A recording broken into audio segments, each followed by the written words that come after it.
before we even got here, you and other people were having a go at brother Kale for his ideas and his beliefs and his Pan-Africanism. Oh my God. But now, Having a go at. yeah, be honest.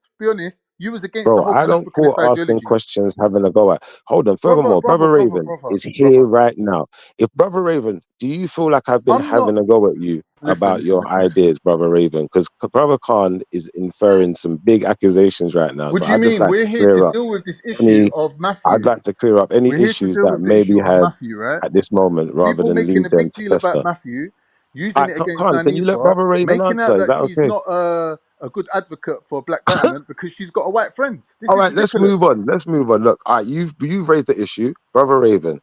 Brother Khan, he proposes that you feel that we are undermining you in some way. Do you feel He don't undermined by care, me in bro. any Do way? you think he even I'm cares confused. about what you're saying, bro? So, my family, Well, why do you... I'm going to jump off quite soon, but what I'll say this is, I feel that, Brother Green, speaking today, there's a difference in demeanor, and you have, very important questions, and we had a building session, and I appreciate that, right? Thank you, As for people name calling when I'm not here and this kind of stuff, two things. One, I want people to remember it's ideology of individuals, and that's what many people struggle to understand. I'm just a loudspeaker of an ideology, but there are many people practice and promote and innovate the idea of black betterment. But also, more importantly, I give all black people permission to undermine me personally. So if I'm in a public place and I'm trying to help black people and I'm trying to make us be constructive and contribute to society, I give all black people permission to make fun of it. So it won't be anything I'm afraid of or scared of or not liking. I give that because one of the things I'm trying to demonstrate is that we're collectively inadequate. And that's one way of doing it very well, by giving permission to people to destroy or try to destroy what you're doing that's constructive, to give the example of what we're trying to fix. So everything is like from a circular prophecy, the way we see it. So you always have permission anyway, so it's not an issue. All right, Brother Raven, I got one more thing I wanted to discuss with you. As far as our initial conversation, I believe that my main point that I was sticking on with our conversation was that I believed to some extent the method you was using within your organization to some degree was a bit of a brainwashing to some degree. Yeah, that was my main issue that I brought up and I raised with you when we first spoke. As far as brainwashing, I didn't make out that brainwashing was something evil neither, because as far as I'm concerned, it's something that happens to all of us. All of us are products of our environment and programmed to some extent by society, by education, and, have our brains washed and, tuned a certain way to certain frequencies. So I wasn't trying to make out that it was a bad thing, but I think because I've had that discussion with people, they believe that that is directly taking a shot at you. So I just wanted to make that clear and obvious and on the table, so that it's not like I'm trying to say something behind your back that I haven't said when you're here in person. Yeah, thanks for that. And like I said, no offense will be taken if it was. I give all black people permission to try to undermine progress. What I would say is currently on today's show, we're going to talk about black innovators, black influencers, black imitators, and black idlers. And when it comes to brainwashing, it comes from a concept that maybe a brain is dirty and needs washing. Maybe that's how we could use it to rebrand it. But more so, I think what it is everyone in the world is an imitator. Meaning we see something that we think works and we imitate it, right? So what we're trying to do in the Black Betterment is we're trying to have the innovators come up with the ideas that work in black people's collective best interests, and that's 2.5%. And then we have the influencers, which is 22.5%, and they are promoting ideas that work in black people's best collective interests. Then the imitators will see that, and that's at 59%. They will then emulate that by osmosis. We know this process works because we know that black people are doing things that isn't in our collective best interest, but they're imitating things they're seeing. Yeah. So the idea is, can we control that concept to make sure that we imitate things that work in our own best interest? So maybe that correlates with the brainwashing. I'm not too sure. But once again, everything we do is for the collective best interest of black people. Because if we don't do it, all the hurt and hardship and hindrance that we go through will continue, as has happened for 400 years. So just to let you know. So on that note of that last statement, yeah, I think that's why when we initially had this conversation as well, even I feel that my mind kind of still refocuses and zeroes in on, you know, how are we going to make the financial gain? Because I think that's what most people's concern is going to be. You know, it's like, not everyone's going to be like the guy that goes to church and, you know, he's not there for he don't want nothing out of it. He just wants to be closer to God. He'd even pay her money every week. Like that. But I don't think that that's most people anymore. So I feel that, you know, if there was like, I don't know, some type of organization, you know, some type of investment scheme and, you know, some type of, I don't know, profit package, whatever you want to call it, was it some type of percentage per year or annual percentage or something? Yeah. I think that would be powerful. So. Yeah, so that's why the innovators are going to do that. So the innovators are coming together to come up with ways and ideas to make Black people stay consistent. And one of them might be something like if they owned a thing called BlackTube or something, right? And if you go on BlackTube and you undermine Black progress, you can't be monetized. So that means anyone on BlackTube has to be constructed, because if not, they don't get monetized. So that's like an innovation concept. Once again, the imitator class, they're not, their opinions don't necessarily matter. They have to become either the influencers or the innovators, because their job is to just see things and do as they see it to be something that's beneficial. So the idea is you're feeding them something that works in their own best interest. It's just like this. If you see many young Black boys, right, it makes sense for them to get a gun and shoot another Black. It makes sense to them. It makes sense. They've seen it. It makes sense. There's a purpose towards it.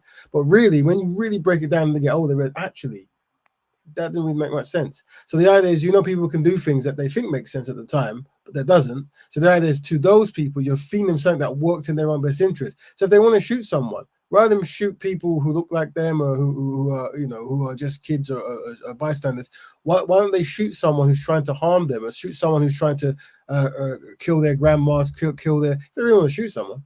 So you give people a purpose. Not that we're going to shoot anyone, but it's an analogy. But you're saying that there is an imitator class, which we say is 59%. 59% we're saying the imitator class. And with that, we're feeding them things that work in their own best interest. Now, who's within that class, that determines by the actions and how they process information. If they can process information that works in their people's own best interest, then they're in the influencer class, because what they're doing is influencers. But sometimes it's hard to discern between the influencer and the imitator, because everyone's doing the same thing. Because you know, for example, constructive people will listen to music that degrades Black people, right? And destructive people will do the same thing, because we can't tell the influencers from the imitators, because it's just a normal thing to be self-destructive and this kind of stuff, because we've culturally accepted this kind of degradation, right? So that's why we need the innovators. And when I was talking in these platforms, I'm speaking to reach the innovators. Yeah, I'm trying to think, who are the innovators who wants to network with people such as myself and other constructive brothers like Brother Kel and Sister Kushti and Brother Dominic and all the brothers on the Black Batman broadcast and other B1 philosophies and stuff. And the ones who are constructive and consistently constructive, who wants to come and join that 2.5%, who are going to innovate using engineering and architecture to actually come up with concepts and ideas that work in the best interest of Black people and be dedicated, you see? And then once we've done that, we give that to the 22.5% influencers, the people who are going to go out in the world and make this stuff as trendy as possible, so that the imitators will just imitate it. So this is, remember, framework, because everything is framework in it, yeah? But the framework is done for the collective best interest of Black people. And that's why I give all Black people permission to undermine anything we ever do, because it is part of prophecy to do it. Do you know what? I agree with what you're saying for two reasons. Because for one, being an artistic person, I believe people should be rewarded for, you know, their actual artistic efforts. You know, like that. I just don't think people should be awarded for slacking off. It's like, how can I explain this? If a person was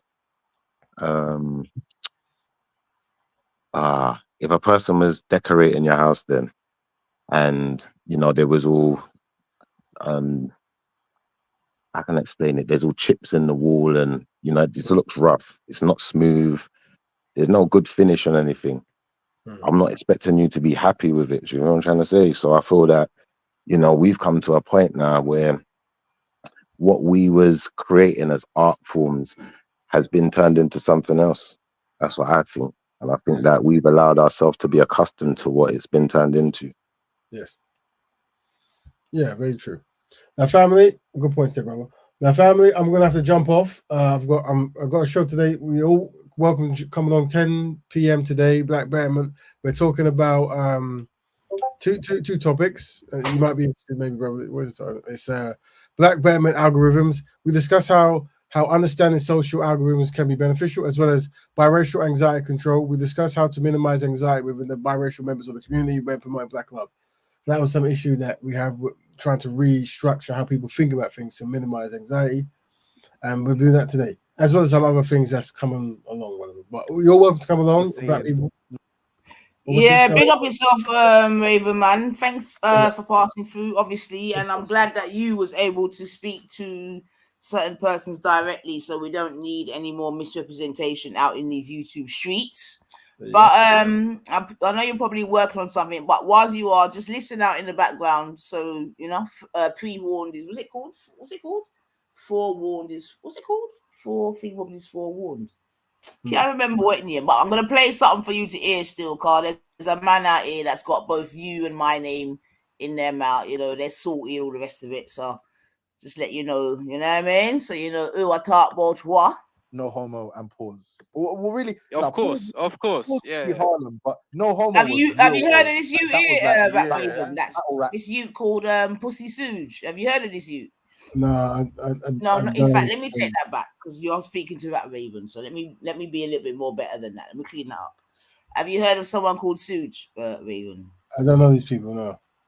Thank you, Victor. You're forewarned is forearmed. I got tongue tied there. Thank you.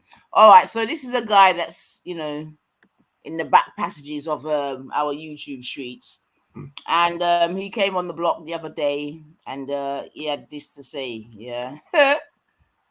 Kind of days, like 2013. So like I said, I know you're leaving, but I heard about rappers saying no hetero once as well to the. You know. No hetero. That's wild.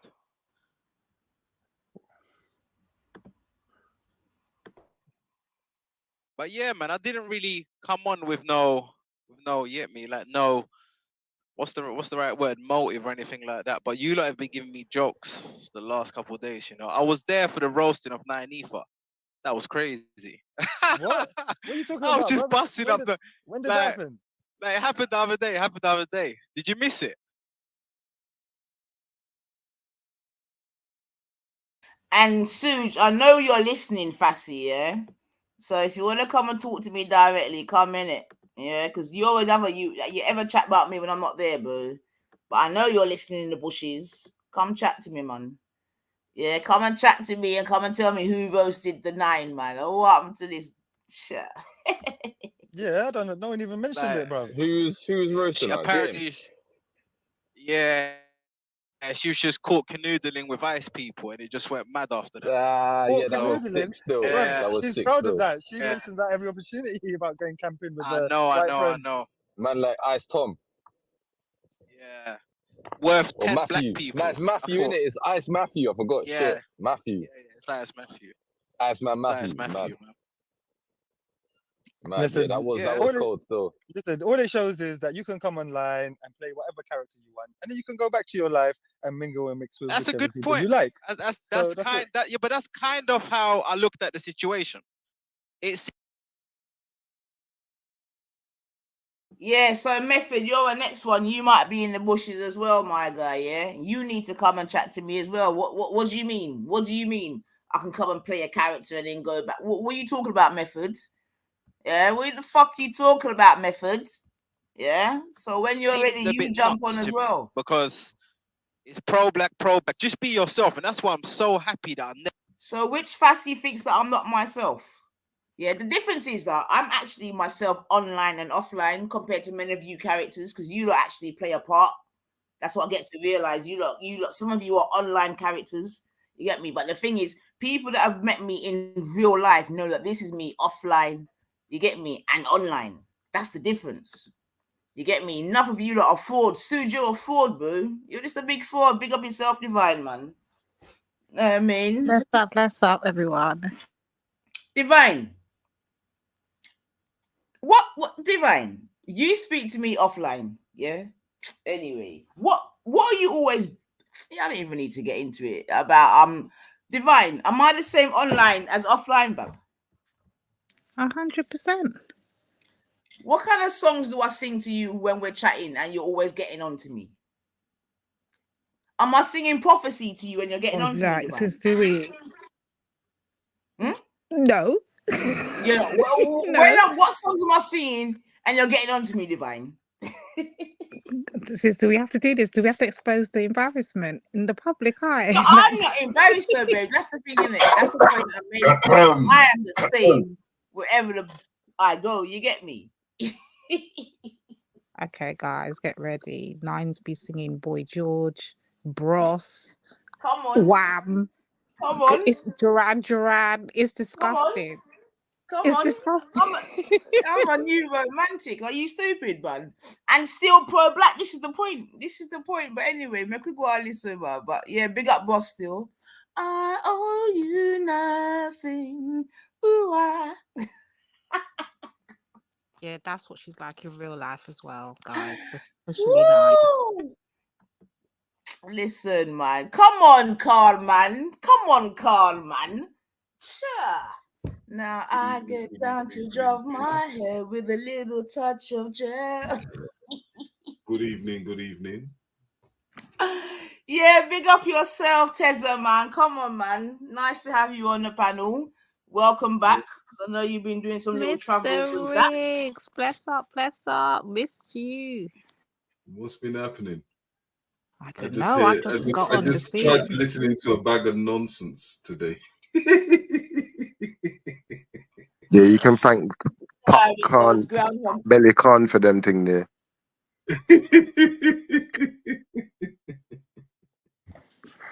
Oh, it's sad. But anyway, let me go on with the play before Raven disappears. Never really took no stance. I've never taken any stance and come with none of that bullshit.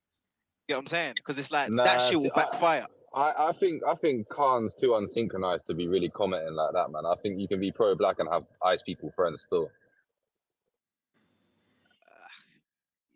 I think so. That's my belief. But I'm saying if you're coming with a whole nother, like if you're pushing a whole nother agenda and you're chilling with Raven and all them, man, and then it's the contradiction. I fully believe so as well, but it's just the contradiction. Yeah, but that was like, you know Raven's rhetoric. I mean, I'll be honest with you. Like I jumped on before. Rhetoric, yeah. I mean, we can't put that on Nines still. Like, it is. Nines is worse. Nines is more militant. Trust me. Really? Like I've worked at her break. Yeah, 100%. Don't tell me you missed that. When we was doing that rinsing the other day, yeah, with Ice Matthew and that, like she was saying that she isn't like part of the black betterment. So I per se anyway. She I mean, is. not to say she isn't pro-black, but she vehemently said that she wasn't part of the whole Raven rhetoric. So why did she get so upset when people Raven's thing is just dead, isn't it? Like Raven's thing is just totally dead. When I jumped on, I always speak from the heart. I jumped on and I let it be known. I just think you're brain dead. Like all you've got is a website promoting your music. Raven. Who's brain dead? You understand? Raven is brain dead. How's Raven brain dead, bro? Raven's got music. That's my opinion. Like, this is what Jay... Yo, Suge, I know you're in the bushes. Jump on your Fassy, yeah? Because now you can talk to people directly, innit? Because you love talking when no one's not about, man. Like all the rest of the little... In fact, I'll clean up my language because Raven's here. But jump on, man. Yeah, shoot. Don't be scared because I'm here, bro. I'm not getting involved. Quick question. What does he mean by militant? Like, what does he know about you that I don't know? Exactly, Divine. Exactly. Yeah. Shoot, but the don't thing be is, scared. Jump on, bro. Even when the man them are there saying, no, this is what she said, blah, blah, blah, blah, blah. He's like, no. You get me? So they wanna put me in a particular box for whatever reason. You see what I'm saying to you? It's I love it, man. It just shows what weak fassies they are, man. Yeah. Jump on, Suge. I know you're in the bushes, bab. Come on, Kath, in the bushes. Hello, my name is Suge. Nah, Shook. His name's Shook. Shook. Yeah. Telling you, man. All right, let's press play a little bit Big more. up panel. Big up, James lad. was saying, Hey, he was saying that Taff. these men are All he failed does is rappers push and that. music, innit? Yeah, that's all he does. Just try to push music on his website. You know, Yeah, that was there's no James's link to main join point no towards thing or Raven nothing is like that that. all of these sort of black betterment people are people that are failed rappers that don't really have anything else to do, so they can't be rappers no more at 45, so they want to push this black betterment thing. James's words, not mine, okay? I did not say that. Yeah, James instead of just being honourable. So did James say that to you today, Rat Raven, when he had you in front of him? Did he lay that at you, Rat Raven? Just out of interest, because I didn't actually hear the exchange between you two. But can you hear me? Is it on? Yeah, I can hear you, Bob. No, listen. What's happening isn't new. So in the speakers, when I first went Speakers Corner, and then before Speakers Corner in other closed door communities, it's the natural reaction that black people and non-black people have when you try to be constructive, and then they turn ideology into individualism, right? But what I'm saying is, I've always given all of them permission to do that. They all have. Even now, they have, and they can actually come and they can say one thing to me and say something behind my back. I give them full permission. It's important because they are demonstrating the double dilemma. It's very important. Right. Okay, fair enough. I get that. Suze, jump on you, Fassi. Can I ask, guys? What names are coming into people's heads? What failed rappers? What have I jumped into here, guys? What's going on? There's a few. There's a few still. Yeah, but it is what it is. But the thing is with Raven, the point that got me mainly was when people are saying that, look, I forgot who said it, but they made the example. They said, okay, so if Donald Trump is friends with, the whole Black Betterment group, are you telling me he's not allowed in when he could literally just change the whole path of your movement? And it's just like dumb things like that. You say you can't even work with white people. You can't do it's just dumb. I don't think they've anyone that just like. I don't think they've. Nine. Yeah. Did he just ask if Trump was what? Hold on. What did he say about Trump? Basically, James Jones said that if Donald Trump, with all his money, could just basically achieve black betterment with a click of his fingers, why would you not let him in to your movement? And I think the implication is that black betterment shouldn't accept help from outside sources, which I don't know if that's the so policy. Black betterment can be bought. Is that what you're saying? No. Like, basically, would you reject help if it was from so a throwing white money at person? an organization, but what is the intent behind the money? So this is where they start to make no sense, because anyone can throw money at any organization, any group or whatever, but what is the intent? To keep it going or to help destruct it? Like what is the intent of, why would they even have that analogy? I think they're trying to point out that there's external sources that your supremacist ideology might hinder your help from. Basically, they're trying to say basically that if you believe in black betterment, you can't accept help from anyone that's not black, and they're trying to make out that that's some self-defeating mindset, which I don't know. Like, I'm not commenting one way or the other, but I'm saying that's the premise that's being put forward. But it's also relevant as well, isn't it? Because aren't the Church of England meant to be given £1 billion in reparations? So should it be accepted from a quote-unquote white institution? Wait, Heathen. No, we're not going to do that. See, you come with your nonsense now. So giving, it's exactly the same thing as Collins just said. No, but hold on. As you like to put it, giving is not. You don't give back reparations. It's something that's owed. Number one. So therefore, that wouldn't even be a part of. It is owed. It is owed. Sorry, I have to beg to differ. Reparations is definitely owed. So when you're saying giving. And you're saying giving, we're saying no, that's what you should have done from a long time ago, if that's what the Church of England's going to do. And secondly, is it for black betterment, or is it because they're guilty and they know that it's definitely owed? Who's guilty? No, I said, are they giving it, I'm saying, are they giving it for the sake of they know that it's owed and it's something that is due, or are they giving it for what? For to do black betterment? Is that your implication? No, they're giving, the Church of England is giving that money for them to create projects to them, so they're giving that money to all black organizations. I'm talking hypothetically, if they were to give it to Raven, would they accept it? They had a meeting today. There was a big meeting today and it's not they don't have involvement in it. They're just providing the money that they owe. But I'm talking hypothetically, would Raven accept it from Justin Welby if he come up with a check and went, yeah, here's $1 billion? If they came up with a check, we'll gladly take it because it's owed. Again, I will reiterate that it is owed. It's not something that they're giving off the goodness of their heart. It's something that is owed. Yeah. So but he even trying to point out. He even trying to highlight some sort of hypocrisy that you would take money for reparations. I'm not highlighting any hypocrisy. I'm bringing a hypothetical question. You know what you're doing. I'm asking Ravens here, innit? I'm asking. All right. Yeah, hi. Justin Welby turns up with a check. Are you going to take it? It's not a fucking. There's no hidden little fucking thing. Gentlemen, don't worry. I don't know if you're there. Can you hear me? Yeah. So I'm not sure if you're hearing what's being asked of Yeah, you. I'm hearing. So it's same. I can answer very quickly. Like I said, if any reparation is something that is owed to black people, so it wouldn't be seen as a gift or anything. If any organization was to offer me personally reparations, then as a member of somebody pressed Black Batman, I would then approach all the black elders and the people who are in charge of reparations, and we would broker a meeting, and then we would have a discussion on reparations. It wouldn't be something that I would need. It's something that maybe I'm part of the process to get black people reparations, and I would play the part of a middle person but there's people in the community who spent years and decades how to handle the reparations claim. And towards the other questions, I think about Donald Trump and this kind of stuff.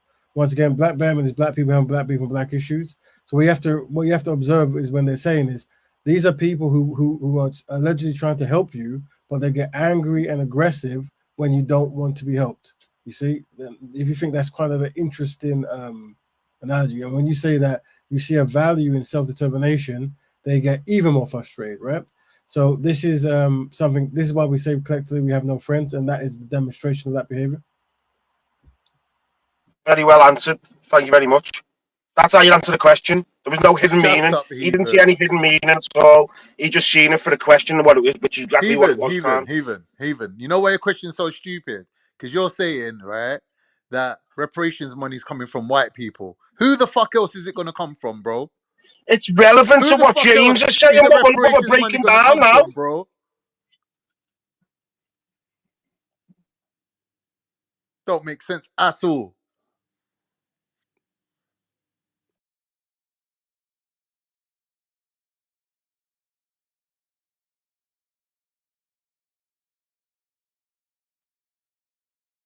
It don't make sense.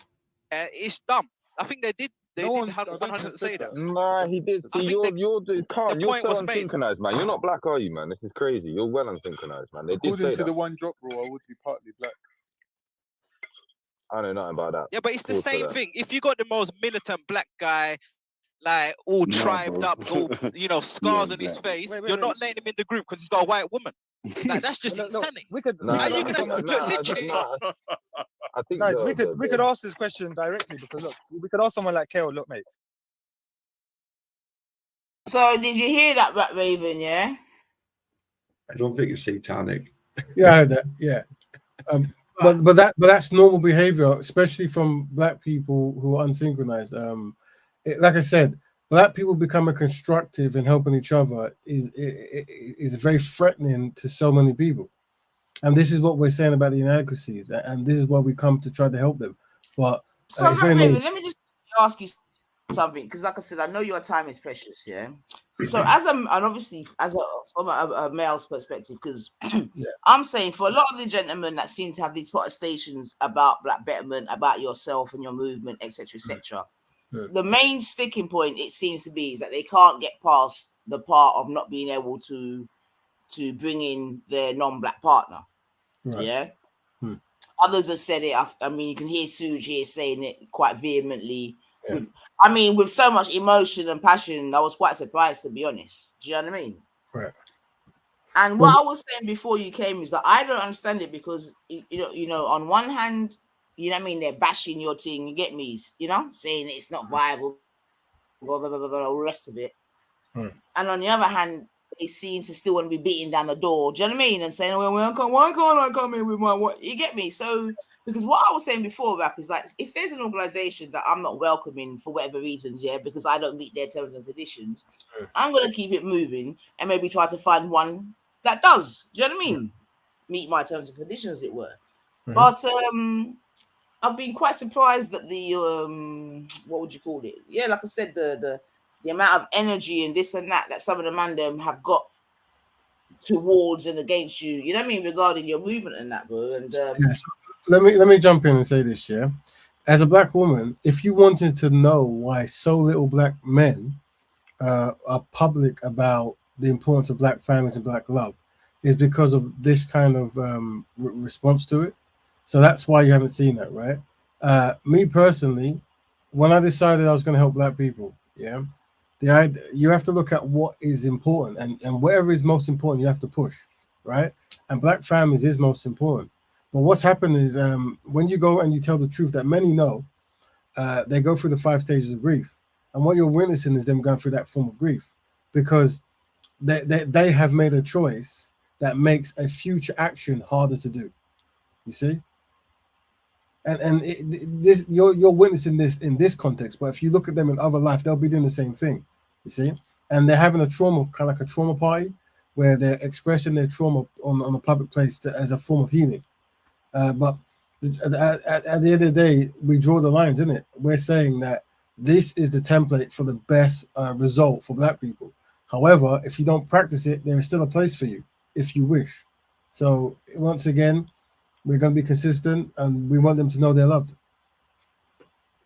Yeah, and you know what? Even the and I've heard you say that quite often. You know what I mean? That you know, I used to think, well, why is my youth saying that? But yeah, obviously you've got a better understanding of certain things in it, because, like I said, for me, I found it a little bit weird for a man to be licking out against your thing so hard, but at the same time banging on the door, really and truly asking, well, why can't I come in? You get me? And you just heard him say, well, oh, you know what I mean? So I can't bring him a white girl, you get me? And like, boy, anyone that just that, I don't think they've said that. Yeah, it's dumb. I think they did. They didn't 100% say that. Nah, he did. See, you're so unsynchronized, man. You're not black, are you, man? This is crazy. You're well unsynchronized, man. They did say According to that. the one drop rule, I would be partly black. I know nothing about that. Yeah, but it's the same thing. If you got the most militant black guy, like all tribed up, all scars on his face, you're not letting him in the group because you hear that, all tribed up, scars on his face, but you're not letting him in the group. The hurt is real. Oh shit! He's got a white woman. Like, that's just insanity. Why is it? I think guys, we could ask this question direct. Why is it insane, Suj? Or why, Raven? Why do you believe he thinks it's insane? Let me try it that way. The thing is, what you have to say is there's what a person confesses and what a person feels, and sometimes it's like, for example, there might be a person who's been violated by another man, right? And the man is in a party, and he doesn't want the man in the same party with him, but he might feel a way to let them know that I don't want him because he violated me. So he'll make up an excuse like I don't like his shoes or something, right? And that's the same thing with her. There's something else going on, but they can't actually articulate it because they might feel embarrassed or it might reveal something. So they come with any kind of a reason. But what highlights this, and this is why I keep telling you about how tactics work, you just be consistently kind. You see, you have a theme or a concept that is universally correct, right? That is constructive, and you be kind in your delivery of it. And when you do that, it mirrors the ugliness that people are going through, you see? And then you have to allow them to go through that. And once they've gone through that, then they can start repairing themselves. Only then. Right. So I think that we may be saying similar things about Raven, because what I said when I listened to Pussy Suge's, nope, sorry, that Raven, you're here. What I said when I listened to Suge's outburst is that he's not happy with the decisions that he's actually made. Do you know what I mean? That's the sort of conclusion that I've come to. What do you think to that? So as in, what is the gentleman you mentioned? Is this a black person or non-black person? Yeah, he is black. So. Right. Yeah. So what that once again, when people, the thing is, when people pick non-black partners, right? We're not really there when they're going through their ups and downs.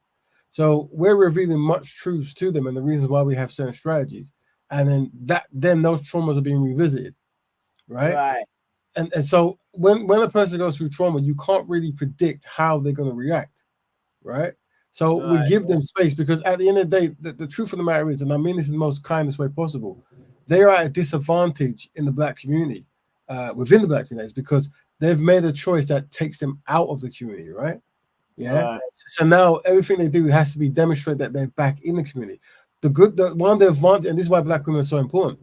One of the advantages of being constructive and finding a constructive black woman is you're automatically synchronized. You're automatically in the community because like every time you do something wonderful for your black woman, you're practicing black betterment. When you give her a smile or a kiss, black betterment. When you buy her Just stuff, by default. Yep. By default. Even when you die, and she inherits everything you've done, black betterment is being practiced. While if you then reverse that to a person who hasn't picked a black woman, it's all the opposite. So can you see? So well, it's funny you say that, Rat Raven, because another man that came on, but I mean, although it is part 2 of my program here, because I am inviting the mandem that, you know what I mean, in pain to come and talk to me, to be fair.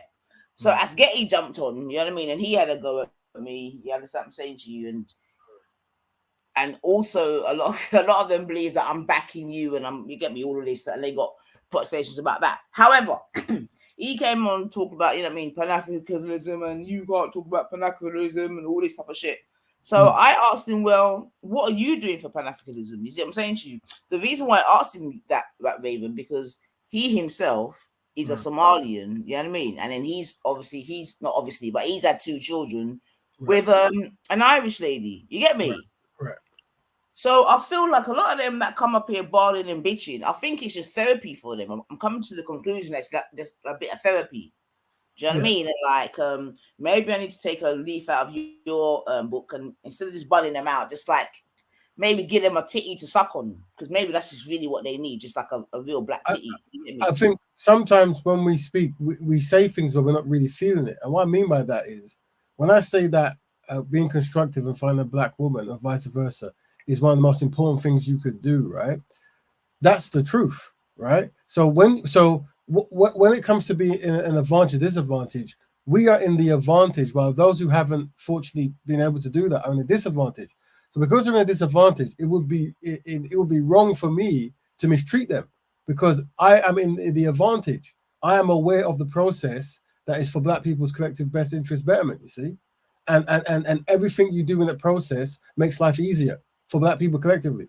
They are out of that process. So I have to give them a chance to breathe, because that's what it is. And it would be wrong for me to mistreat them because they are in a mistreated zone already. You know what I mean? They're out of the fold. Maybe I need to take a leaf out of your book, like I was saying before. You know what I mean? Because I have sort of watched you, and regardless of what comes at you, you do definitely just show back love, etc., etc. And maybe I need to try to practice the same thing. So when I got little fuck boys, that Raven. When I got guys like like the ones for mentioned coming at me, yeah, I'm gonna try and change. I'm gonna switch it up a bit, man. I'm gonna give them a titty. Asgeti, jump on. I got a black titty for you. Suge, jump on. I got a black titty for you. Come on, man. I know you're missing out. Come on, man. You know we've been you know that we've been wet nurses back in the day anyway. So you know we got jump on sister, and let the nines give you one of her titties, man. Cause seemingly that's what you man need, innit? What I would say to you and to others who are listening is, when it comes to a person's ability to harm you with their words, I think what we should do is we should see their merit as a people, and if they are synchronized with what we're about. So, for example, a lot of the brothers and sisters who might be saying this, it's probably millions at this point who will be disparaging towards me personally. The reason why nothing they say can harm me is because they haven't actually done anything on a collective level that is of any benefits to anybody, right? So they haven't earned the power to harm. So, for example, if I'm trying to help black people collectively, and I come across a brother who does it all his life, he's selfless, he's helped me, some others, that brother's opinion is now worth something. So if he was to say something, it would strike much more deeper than a person who spent their life self-destructing. You see? So maybe you might want to, that might be beneficial for yourself, as in when people say this, think, who are they in my lifestyle? Who are they in the movement I am? and what gives them any authority over me with the actions they've done. And what you'll find is a lot of these people are going through trauma. So we're now in a high position, and in that high position, I recommend we show mercy to them. Totally agree. Totally agree on this. I'm gonna definitely try and take that on board, Raven, because like I said, it's long time we're out here listen to these man them bawling and bitching and wailing, yeah. But yeah, maybe what I'm gonna do is just offer them a titty. To be fair, Divine, have you got a spare titty to offer the man them, my girl? No, sis. While the men are out here crying, I'm trying to help our sisters. Everyone's forgetting it's the sisters' time now. What, with your tears? Well, you see, Divine makes a very good point again, man, because what she's basically saying is that as sisters, do we really have the capacity to keep doing this, innit?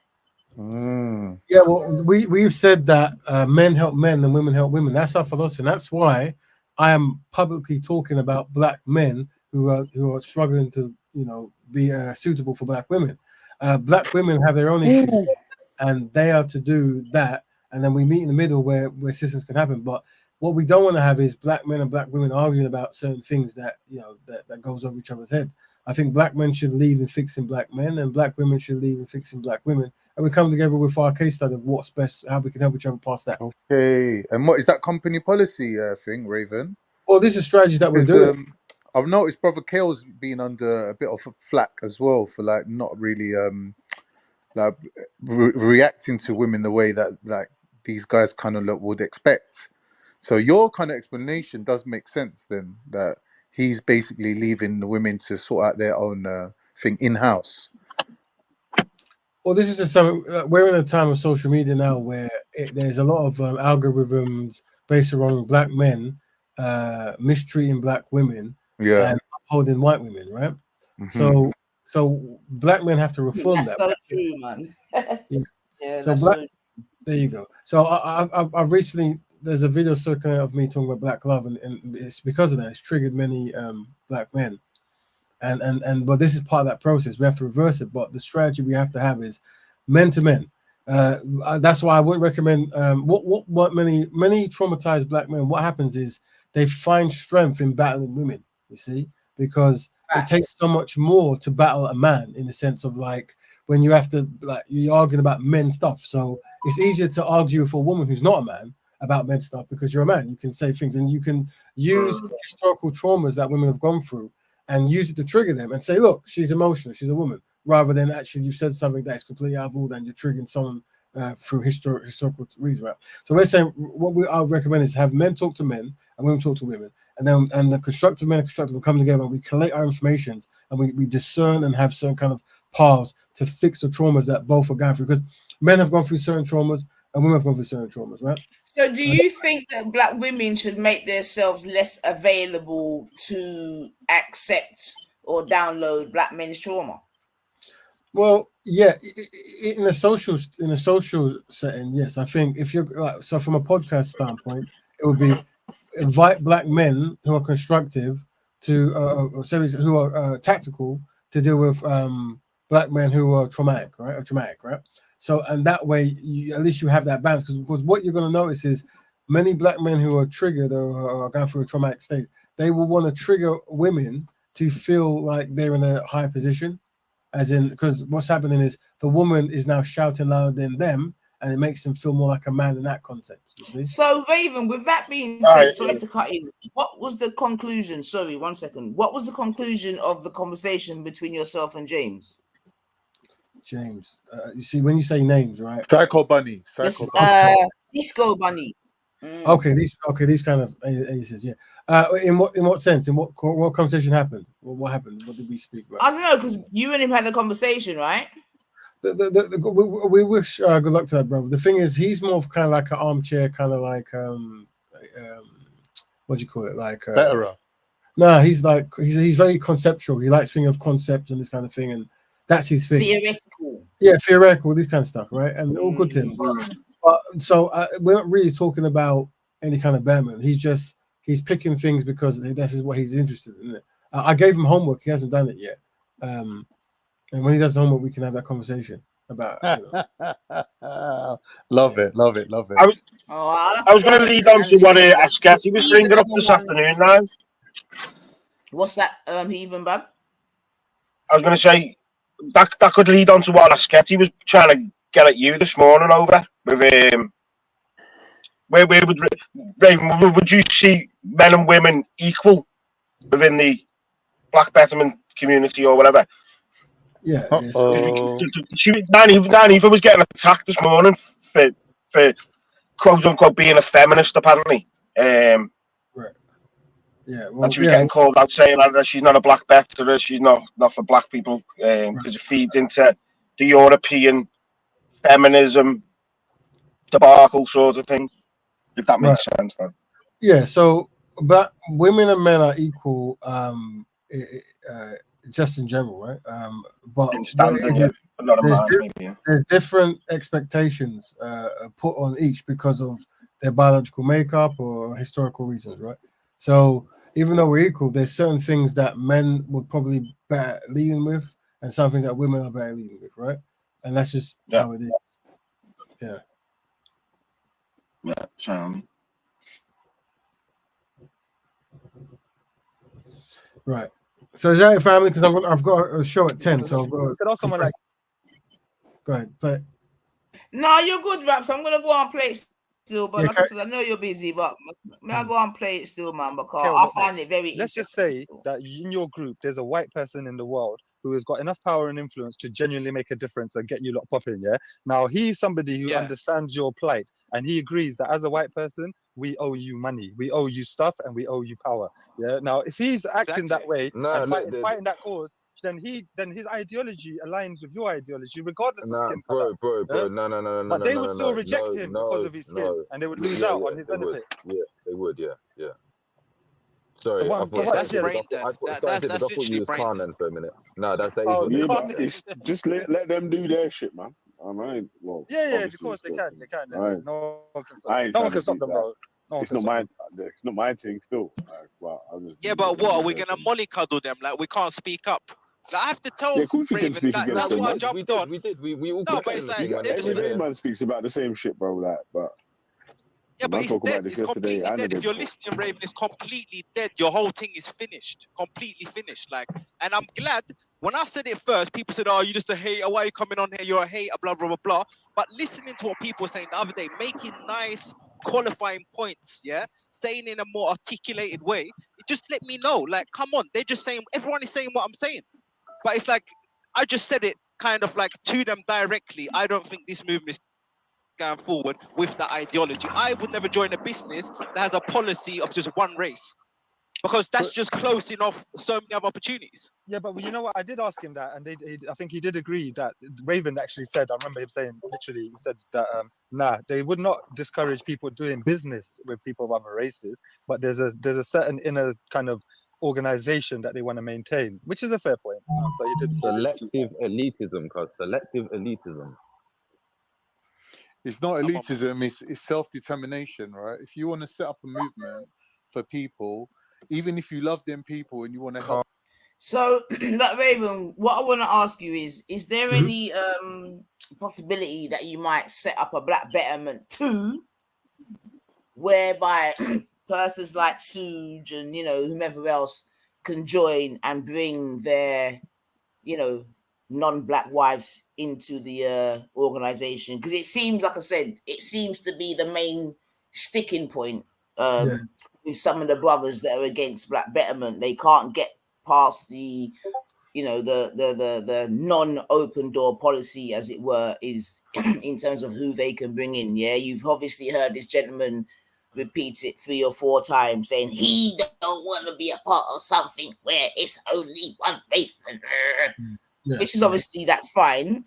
But what I'm asking for that, because now I'm trying to sort of work with your kind of energy. You get me? So I'm saying, is there a way in which maybe you can do a black betterment too? For all the unsynchronized mandem that still want to obviously be at your table, because I do believe that they like the sound of your table. No, what it is the thing with speakers, because I see it as a speakers corner community, right? And what it is many of the brothers and sisters, all of them to an extent, they no one's ever drawn a line in the sand and says this is what we're going to achieve. It's always come as you are, come as you feel, do what you want. It's all good. But what happens? We start seeing that doesn't really work. So you have to have. You can't rebrand the benchmark in it. So what? Lucky for them, there already is a lifestyle they can practice that correlates with their choices, right? And it's called Black Betterment Building.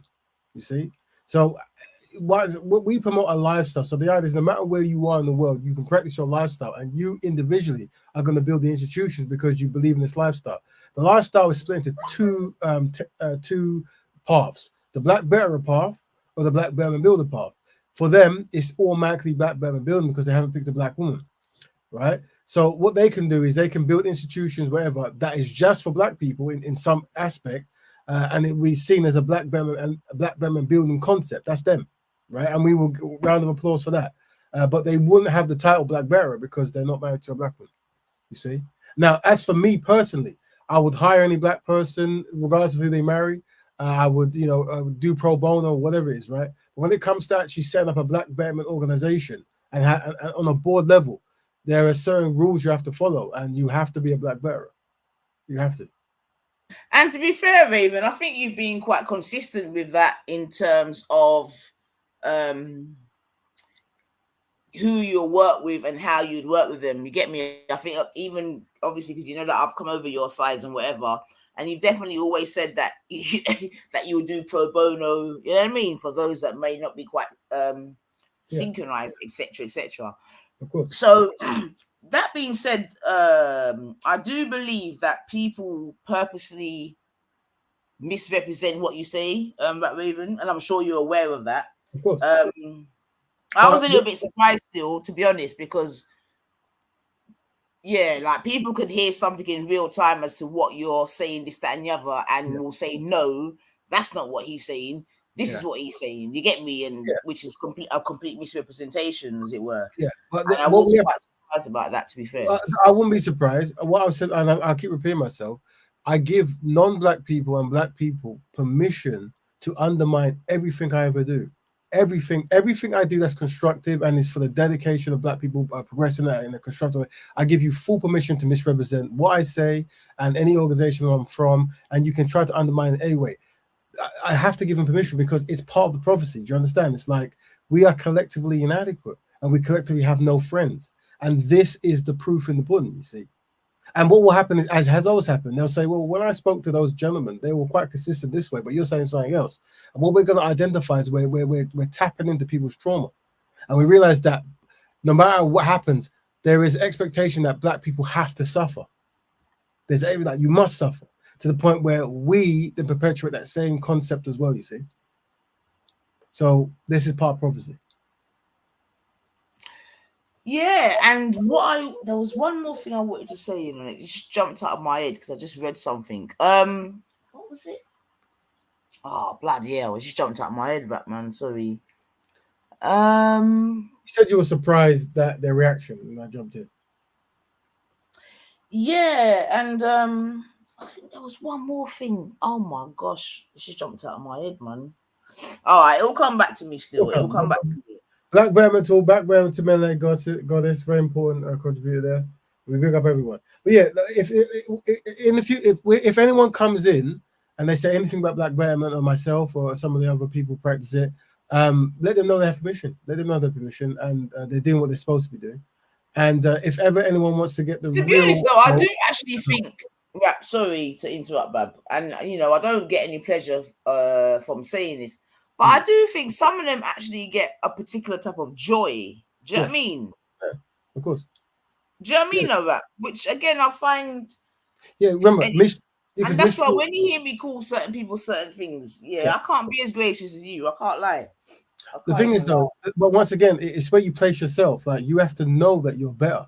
Like, you have to know that. You have to be able to observe two things. Go, that person is constructive, consistent, helpful, and is universally that way, while the other person is universally destructive.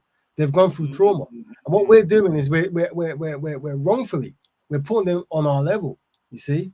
But they need help, you see. They need help, right? So we highlight the help they they need, and we let them know that this is the pathway to help. We let them know who they should associate with, what they should do, how they should behave. And once they've done that and they've done that consistently, then they can join the rest of the fold.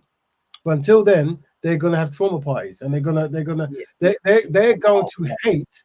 You gotta think, Speaker's Corner, right? Who is the person they hate the most? The person who's giving them guidance to a constructive way of behaving. Who they love the most? The person who's with them doing their problematic behavior. You see? Yeah. And it's so interesting that you say that, because one of my shows coming up is like, what's the sort of, I don't know how to frame it, yeah, but I believe that there's a particular type of black person that the general population like. You get me? And you know, and there's a particular one that they don't like. Yes. So I would probably say that I come in the category of not liking as a black, and I would say you're probably in the same category as a black male, right? Yes. Whereas there's certain black male.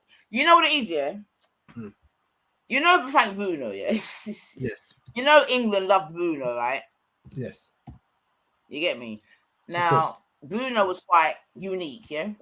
Yes. But he came with a particular caricature, if you will, right?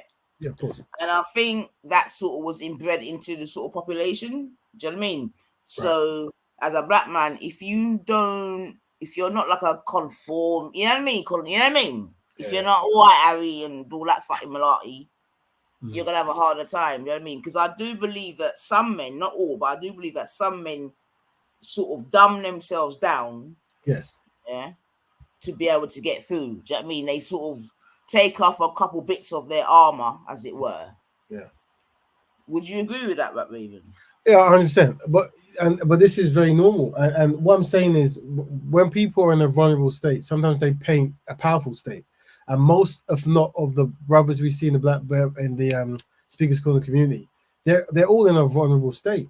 And if you look at, they've all made the same. It's like this, right? We've all made mistakes. Yeah, we all fall victims of certain things.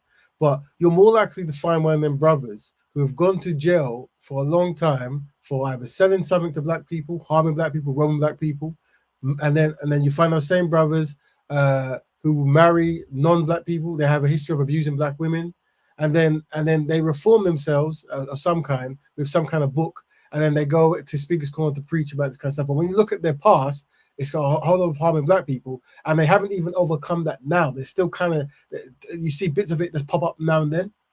So what's happening? You're having people like that who are seen as like the people who should be listened to, while the people who have either fully reformed from that or never done that are seen as, madmen and madwomen and stuff, right? So once again, we idolize people in a flawed place who haven't overcome. And I'm saying we need to give them the option and the path to overcome the consistent destructive behavior patterns they do. And it's interesting you mentioned Frank Bruno being loved. So we see a pattern in it. Marries a non-black woman, European, whatever it is, speaks just like them and is happy to entertain them and is cool to be the butt of the jokes and this kind of stuff. But we've seen this before. Not that there's anything wrong with Brother Bruno, very talented boxer and the rest of it, right? But we see patterns.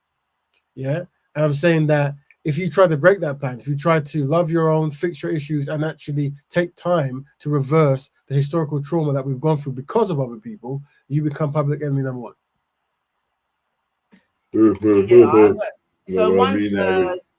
just bless yourself, Kushti, first and foremost, and just one more thing, Rap, because you know my age. Yeah. So Rap Raven, in terms of your Black Betterment journey, let's see, where have you got more of a fight from? In-house or out-of-house? In-house. Yeah. Okay. There you go. And that makes sense. All right. Me tell you, boy. So remember, Black Betterment is like the osmosis training of a lifestyle B1 mentality, right? So we've learned an anti-black mentality as a lifestyle. So we've been taught, and we've passed it down to our children and so forth, right?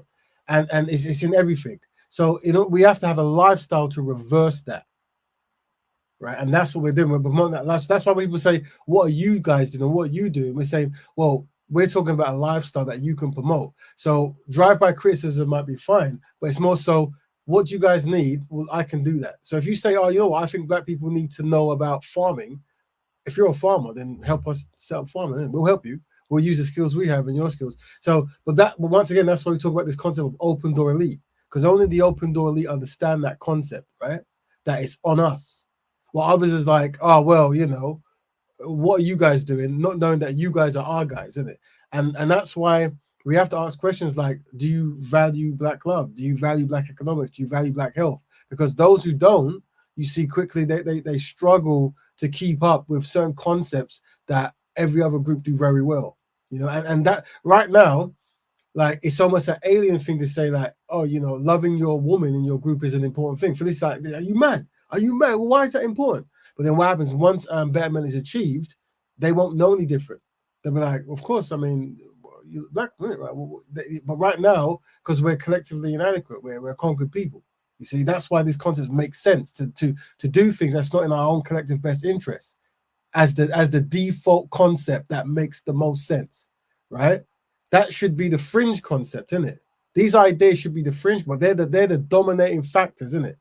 That's why we look like black men date out the most dominating factor, right? Yeah, the value for building is not a dominating factor. The value for being hired, be that best. Let's get a record deal. Let's get a football contract. You know, making your own league or making your own team or making your own record label. That's not even like a concept. Yeah, and then appeasing becomes a cultural thing. I need to appease these people. Now these people, if we look at music as a case study, how do I appease them? They're best pleased when I mistreat black people on record. They're best pleased when I highlight their women. They're best pleased that when I make a rap video and it's about how much I love women, let's make sure that the main women is their women. They're best pleased with this, so we're gonna go extra hard to do that. Yeah, because I want to be hired by these people, the dominant society. And we're saying we need a lifestyle to reverse that mentality. You see, and that's what we're pushing, brothers and sisters.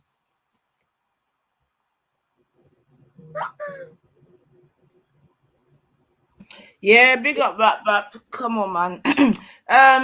Dedication and Cone, yeah, I gave you the opportunity to come and chat your shit in it because you're just in the chat, just balling out in it. So that's why I said that. Like, no one don't need you for this, that, and the other. Don't be a dickhead. Kane, you just come back to the place, Cone. So stop being a dickhead, bro. Like, seriously. All right, sorry about Raven. Yeah, I'm hearing you raps, man. I find it very interesting, like I said before, though. Raven, you said you haven't got an app, so make one for things, especially with today's generation. Okay, I think someone's trying to encourage you to make an app for whatever reason. Nines, is it all right if I can ask Raven a question? Go ahead. Yeah. Raps there. Yeah, big up, bro. Definitely. Big up, bro. So this is just my sort of observation. Are you sort of like putting the black man down to build him up, type of thing? Is that what you're doing? No, what we're doing is we're identifying the truth so we can come together to fix the truth. Yeah. You see, I think what it is recognizing that we're at the bottom of the league and we might get relegated. So now we know it. We can try to get a better strike force to maybe sub the goalkeeper out, and maybe hire some people from maybe Cameroon and this kind of places to play in our defense. Who knows? Do you mean like the British black man, or you're not part of the league? Because I don't think you are at all. Well, I would say that anywhere where black people exist, unfortunately, collectively, there's a metric to show we're at the bottom. And I think because the world has behaved a certain way towards the people they identify. From a public observation or from a establishment? From everything. There is no scenario where I see where black people are collectively treated well. I think black people are tolerated. But there is no, and not that I expect them to treat black people well, but I'm saying that because of the legacy of like, you have to understand, nations were built upon kidnapping, sexually assaulting, murdering, re-educating, and subjugating like millions of people and nations. I agree.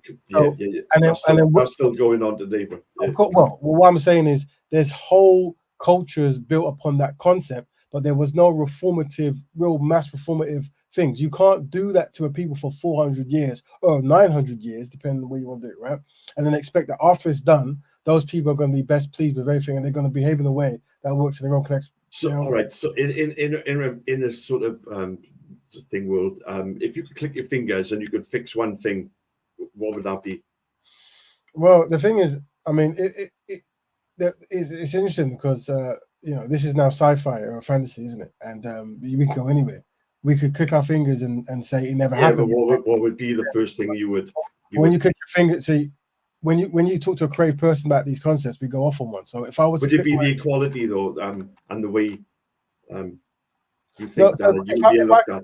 If I could click my fingers, it would actually be. If I think what's more important, on black people treating black people nicely, black people en masse fixing, having philosophies that make them work to each other to fix their own issues, I'll pick the second one.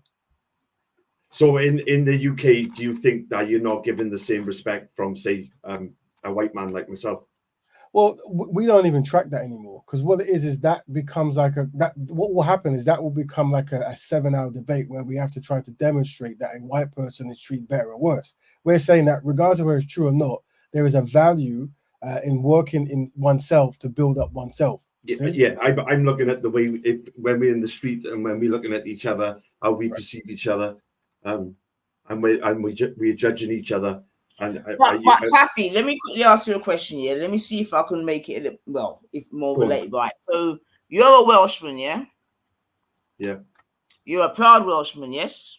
Very. Exactly. And you're quite nationalistic, correct? Yeah. Right. Now you're a nationalistic Welshman within the British Isles, yeah?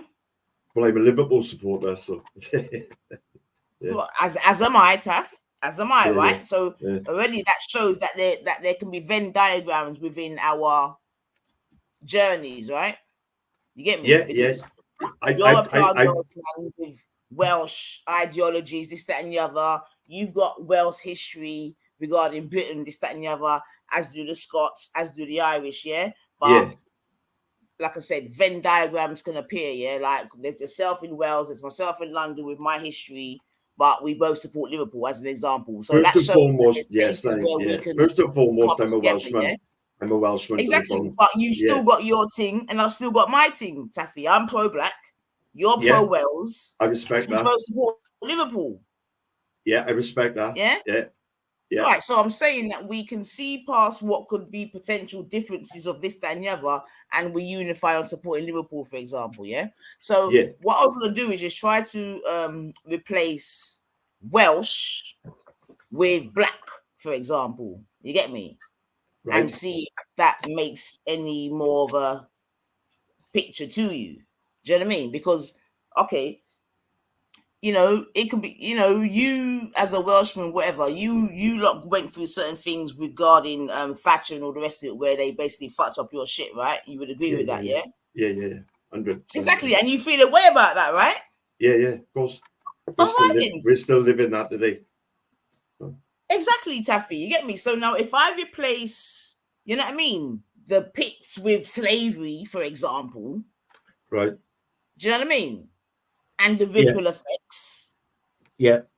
Then hopefully you can maybe see where we are coming from when we you get me? We talk about certain things, Bab. Okay. Because remember, you feel like that living in you get me, as it could be argued as a white person, just of a Welsh background, you get me? But you've gone through all of that still. You see what I'm saying to you? But isn't that the sort of like the agenda of the government, ever since I've known them, is to just keep us squabbling amongst ourselves? Well, Taffy, that's something that you know that me and you agree on. You know what I mean? Even with what I've always said at the end of the day, along with all of that, obviously the plan is to keep us all separated. So we definitely agree with that. But unfortunately, Taffy, everyone's got their wounds, bro. Of course. You get me? Yeah. That's why I've always said in a utopian world, everyone would get on and everything would be nice as pie. Yeah. You know? So what I'm trying to get at world, but unfortunately, that foundation is not. What I'm trying to get at is what's gonna fix these wounds. And I'm not on about just putting the plaster over it. I'm on about sort of fixing it. So whatever the government does, you know what I mean? we're united. Yeah, the thing is, we're different people, and so what will happen is what I find is we recommend certain things, and then the pushback shows that we can't really be that at the moment, if at all. So we might say things, well, reparations will be a good start, but then most people don't agree with reparations. So we say, okay, cool. I agree with the reparations. I'm not against that. Okay, cool. So I think what it is black people need to fix black issues. So this would be the worst time to talk to non-black people about fixing issues, because we're now in our own self-development stage. I think one thing that sister kind of tackled it. I'm going to expand on it. One thing we have to understand is everything black is hated, and what I mean by that is, if there's an African religion, that'll be hated. If there's an African clothing, that'll be hated the most, right? If there's an African language, it'll be most ignored, right? But also, even the definitions or the terms of the fiend. So if I say something like black people, black, right? Identifying as black and doing constructive thing for black people would then be also demonized. So you can identify as Irish or Indian or Welsh or lesbian. I get you, bro. So it's like an in-community problem. So what I'm saying is we come along to try to, I guess, wake the most constructive black people up to come together to find solutions to help the others by osmosis. And before I shoot off, guys, who's going to win the boxing tonight? Joshua? Are you going for Joshua? What are we going for? Is it tonight? Yeah, tonight. That's what everyone's been writing. Well, boy, the way how we dealt with the gypsy, my man better be in shape. That's all I'm saying, bro. I'm going for Joshua's going to get knocked the fuck out. He was, I think he was robbed myself in the last one. You think Ngannou beat him, Fury? Yeah, or at the very least, a draw, Taff. Do you know what I mean? Yeah, come on, man. But and I think they knew that as well, because of that, he didn't even fight in December, did he? No. I think he had a cut on his eye, like something to do with sparring or something like that. Yeah, you know that was an excuse. They knew that he weren't ready for that. It was the Ukrainian guy, innit? What's his name? Usyk or something. Usyk, yeah. Usyk would have frigged him up, man. Yeah.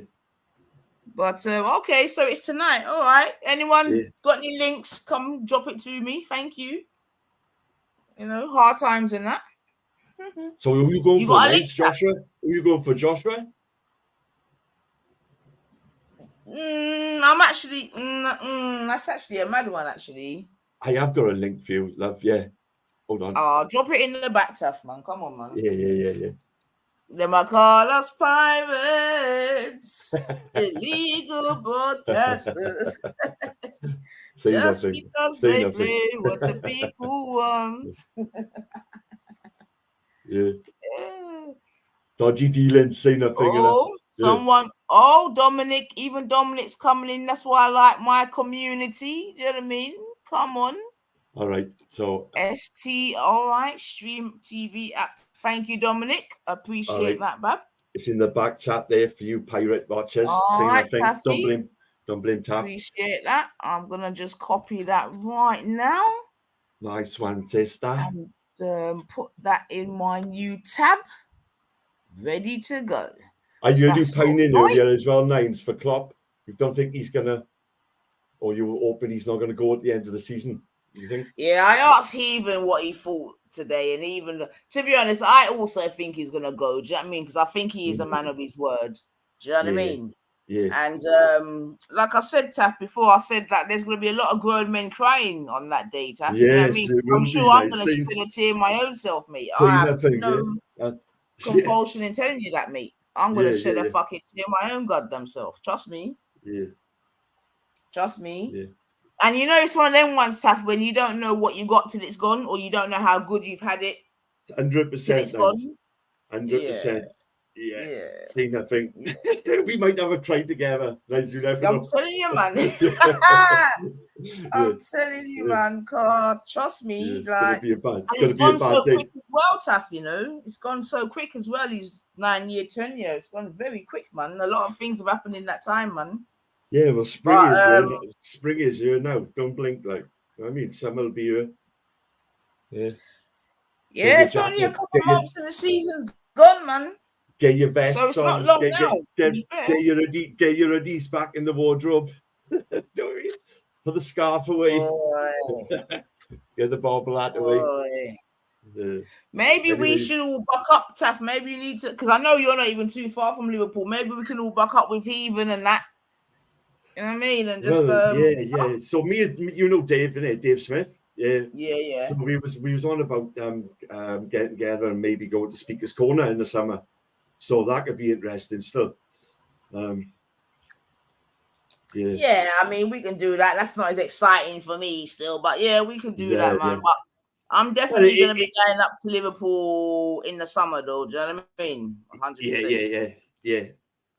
I'm waiting for Even to invite me to his wedding, but I haven't heard nothing yet. Yeah, man. Congratulations to Even again, man. Do you know what I mean? He done it the other way around, but you know what I mean? He's doing it the right way still. So big up Mrs. Heathen to be. Yeah, come on. He's a good lad. He's a good lad. Come on, man. Heathen's not scared to put a ring on it. Yeah, he's a good father, and I'm sure he make a good husband. There'll be a lot of crying women out there when he gets married. Well, I'm sure. All right, so who just dropped out? You have yourself a good evening. Yeah, you have yourself a good evening, Nines. Panel, Lady D Love, Raven. Yeah, big up yourself, Taffy, man. We say you're going to put on your chicken Kievs now, yeah? I'm fucking hell, Nines. You know me. Yeah, you know me fucking well. Yeah. Good God, you know what's going on, yeah. Chicken Kiev. All right, man. Have a good evening. Have a good evening and weekend, guys. Yeah, man. Thanks for the link, Heathen. I mean, I have to put it up now, man. That talk, I'm going to jump off. See you guys soon. Yeah, you guys have a good one. Yeah, big up yourself for that. Thank you very much for passing through, and definitely, I'm happy that you were here to clear it up directly with some of your doubters, you know. But from what you're saying, you expect it, so you're going to hear it again. So, all right, we're cool with that still. But big up yourself still. Everyone, family. All right, give thanks.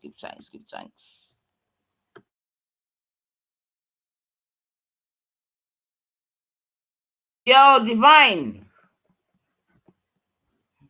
Yo, sis, sorry, I'm on another live. Yeah, give me a sec. I know you are, but just bring that, send that thing there, man. Okay, I'll send you WhatsApp. Yeah. Yo, Kushti Wagwan. With your fit self.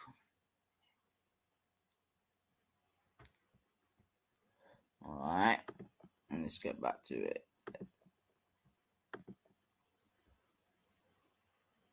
And big up everyone that's passed through today. Taking up You're half ice, man. Let's finish. We got like you got to look at it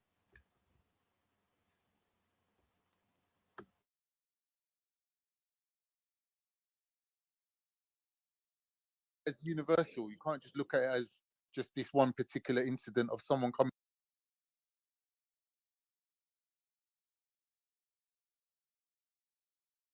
up with a betterment strategy. That betterment strategy could be applied to any particular group of people, and it should still work, right? Based on their own particular self-determination and their own values, right? So if it's a betterment strategy, yeah, you can even look at Islam as a betterment strategy. You can look at their version of it as a betterment strategy, right? It should be able to work, right? It should stand on its own merit. Like if it was how you lot are painting it out to be, it wouldn't work. Yeah, and it hasn't worked. Well, we're saying it won't work. It hasn't worked whatsoever. No, but you're making up. They're saying that no one other than black people can be in their movement. They're not saying that. They're saying that the whole thing is a failure. The leadership roles. It didn't start yesterday. Yes, they are. Who are the embodiment of that? You seem to not have listened. What do you mean? Nah, they won't even accept to marry the white woman. It was very clear cut. To marry the white woman. To be wrong, we've had them here loads of times saying like they are that militant. There's no point like trying to you know, trying to like sweet talk it. They are that I'm saying militant. That's what's been said. Same thing over and over and over again. Justice, I think you're cutting out, mate. They clearly said that in order to be part of the movement, you have to be of a certain. They've not said that. They've not said that. They're not saying who can be a part and who can't be a part. They're saying that the leadership roles, he's calling it, what did he call it? Open door elitism, right?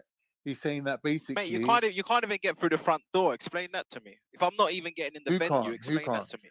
Who can't get they're through saying the front door? if you got a partner, look, they're saying if you got a partner that's non-black, you're not getting through the front door. Like, I don't even want to expose people. Like, do you know, Khan, you know yourself, yeah, a lot of like ins and outs of people on it. Do you know that basically more or less disqualifies almost every single black man that's on these streams? More or less. If you're going to be totally honest.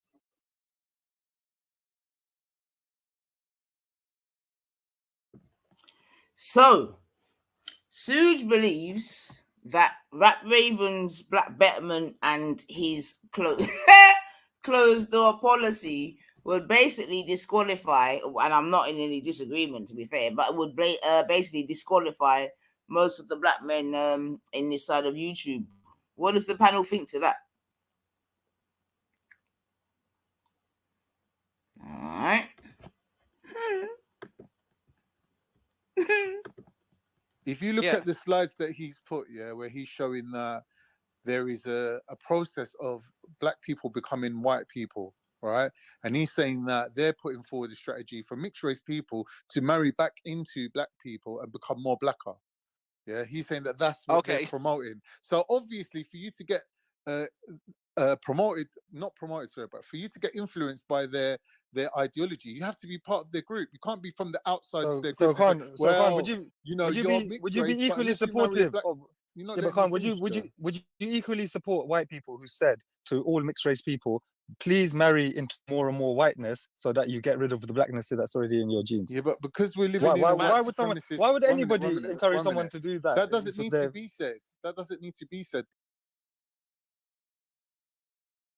Now, what I find interesting about scientific method, is that he's got a lot to say on these type of things. However, he himself has practiced tribalism. Yeah, his wife is from where he's from. Yeah, they speak the same language.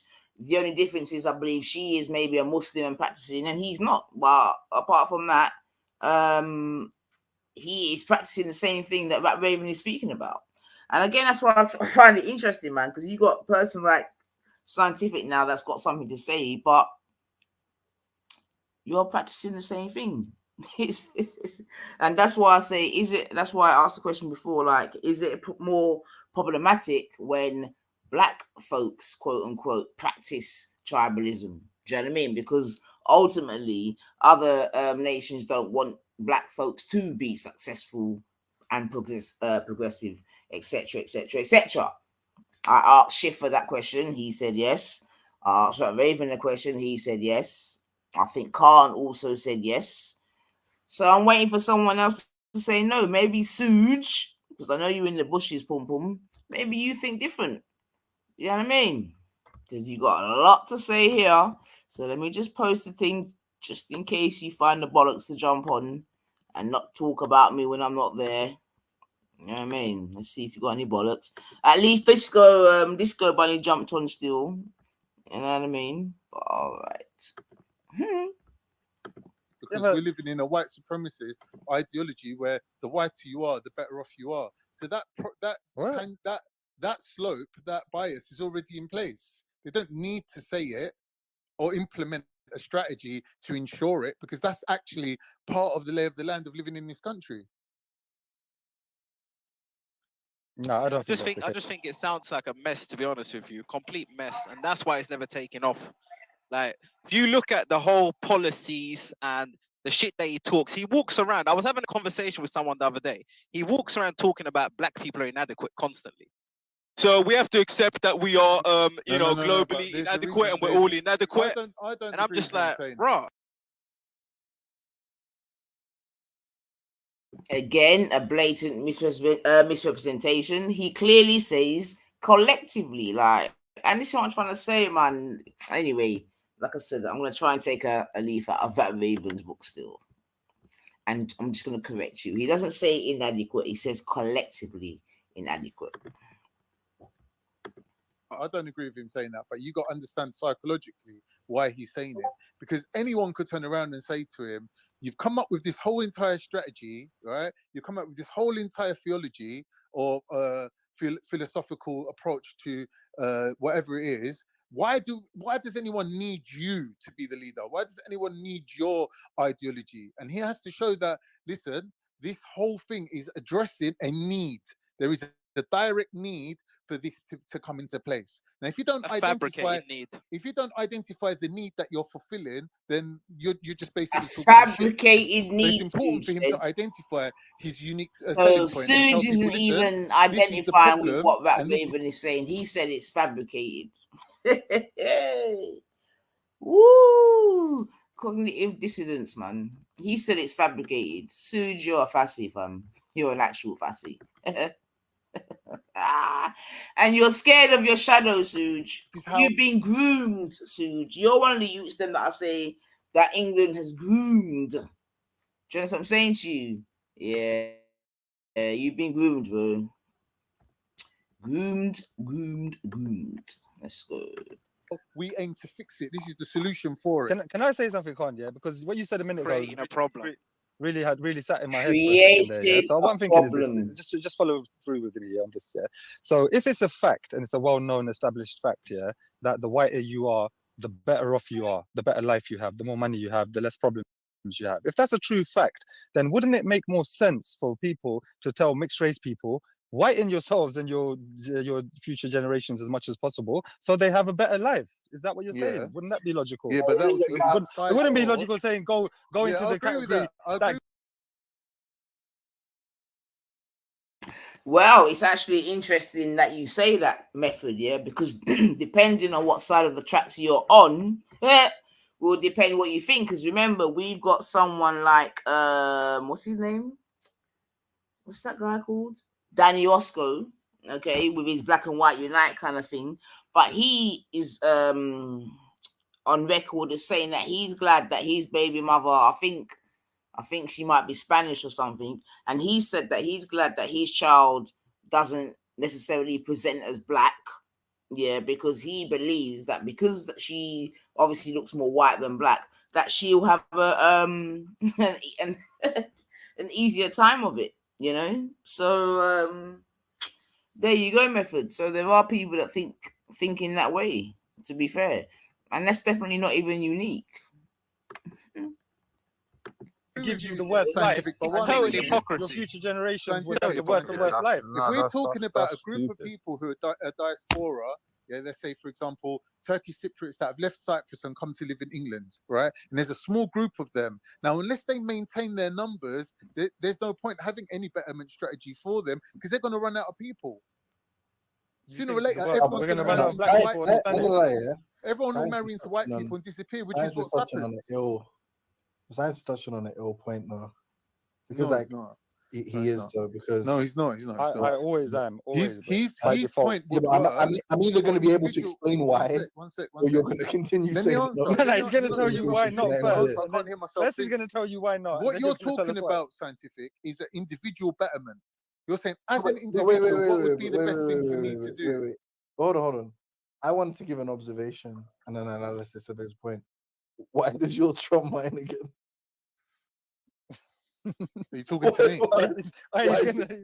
He's gonna talking to me? Why did I go? And let me give you my analysis. Like, no, and I'll tell you why. No, like, yeah, because you're missing out an important part of it. How? I haven't told you why. It's a group.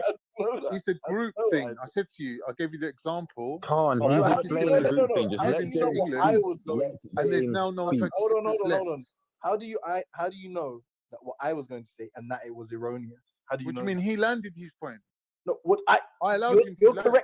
You're correcting a misinterpretation I've made of his point, and I haven't even got it out yet. How do you know? I was speaking when I've not even heard your point, bro. I was literally speaking when you interrupted me and said, "No, stand aside." That's what. Yeah, because I was still answering scientific.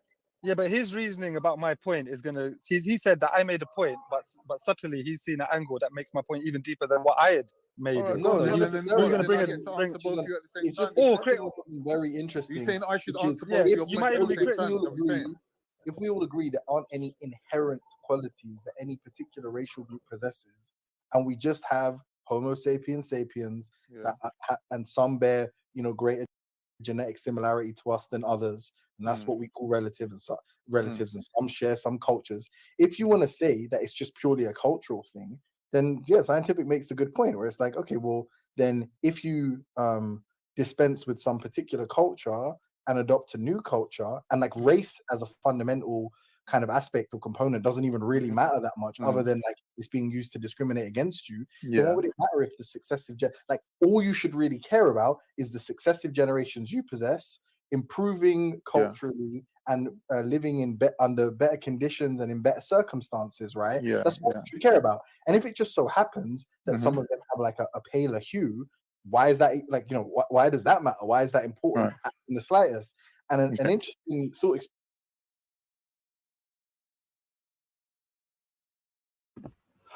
And this is why I've always said, that I find Disco Bunny interesting, because rightly or wrongly, I do believe that his kind of thought process, this, that, and the other, could be the future of the younger people in diasporans, at least in Britain. Do you know what I mean? No, Firebomb, I've got to come back to hearing you say, man. Never. Oh, that woke you up. All right.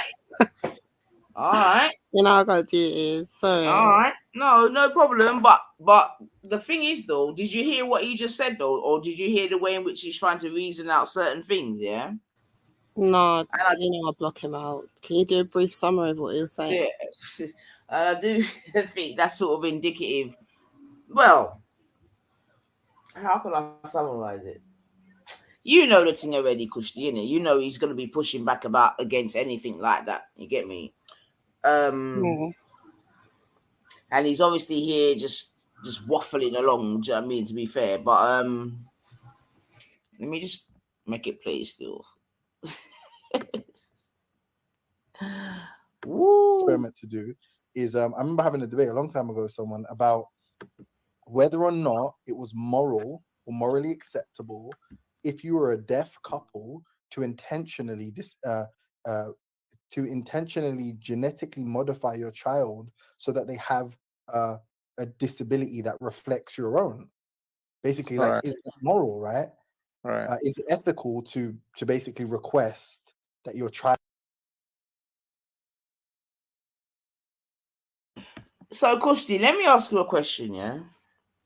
Do you think that there are some people that haven't got the same appreciation of the prior struggle, especially of the Windrush, etc., than others?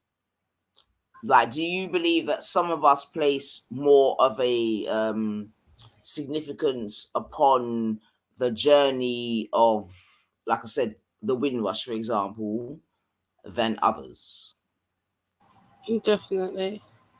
Right. Okay. Definitely.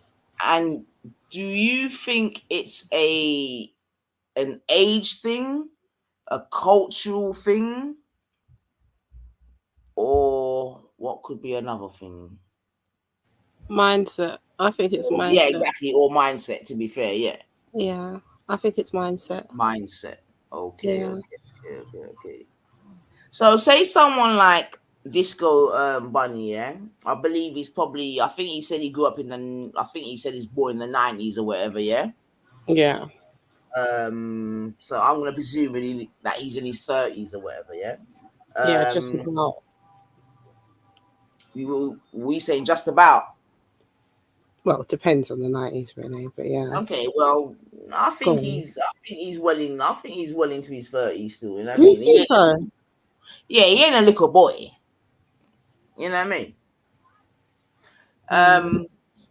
So why do you think, for example, that he's got his sort of mindset then? Like, say, what makes him different to, I don't know, who could I give it as a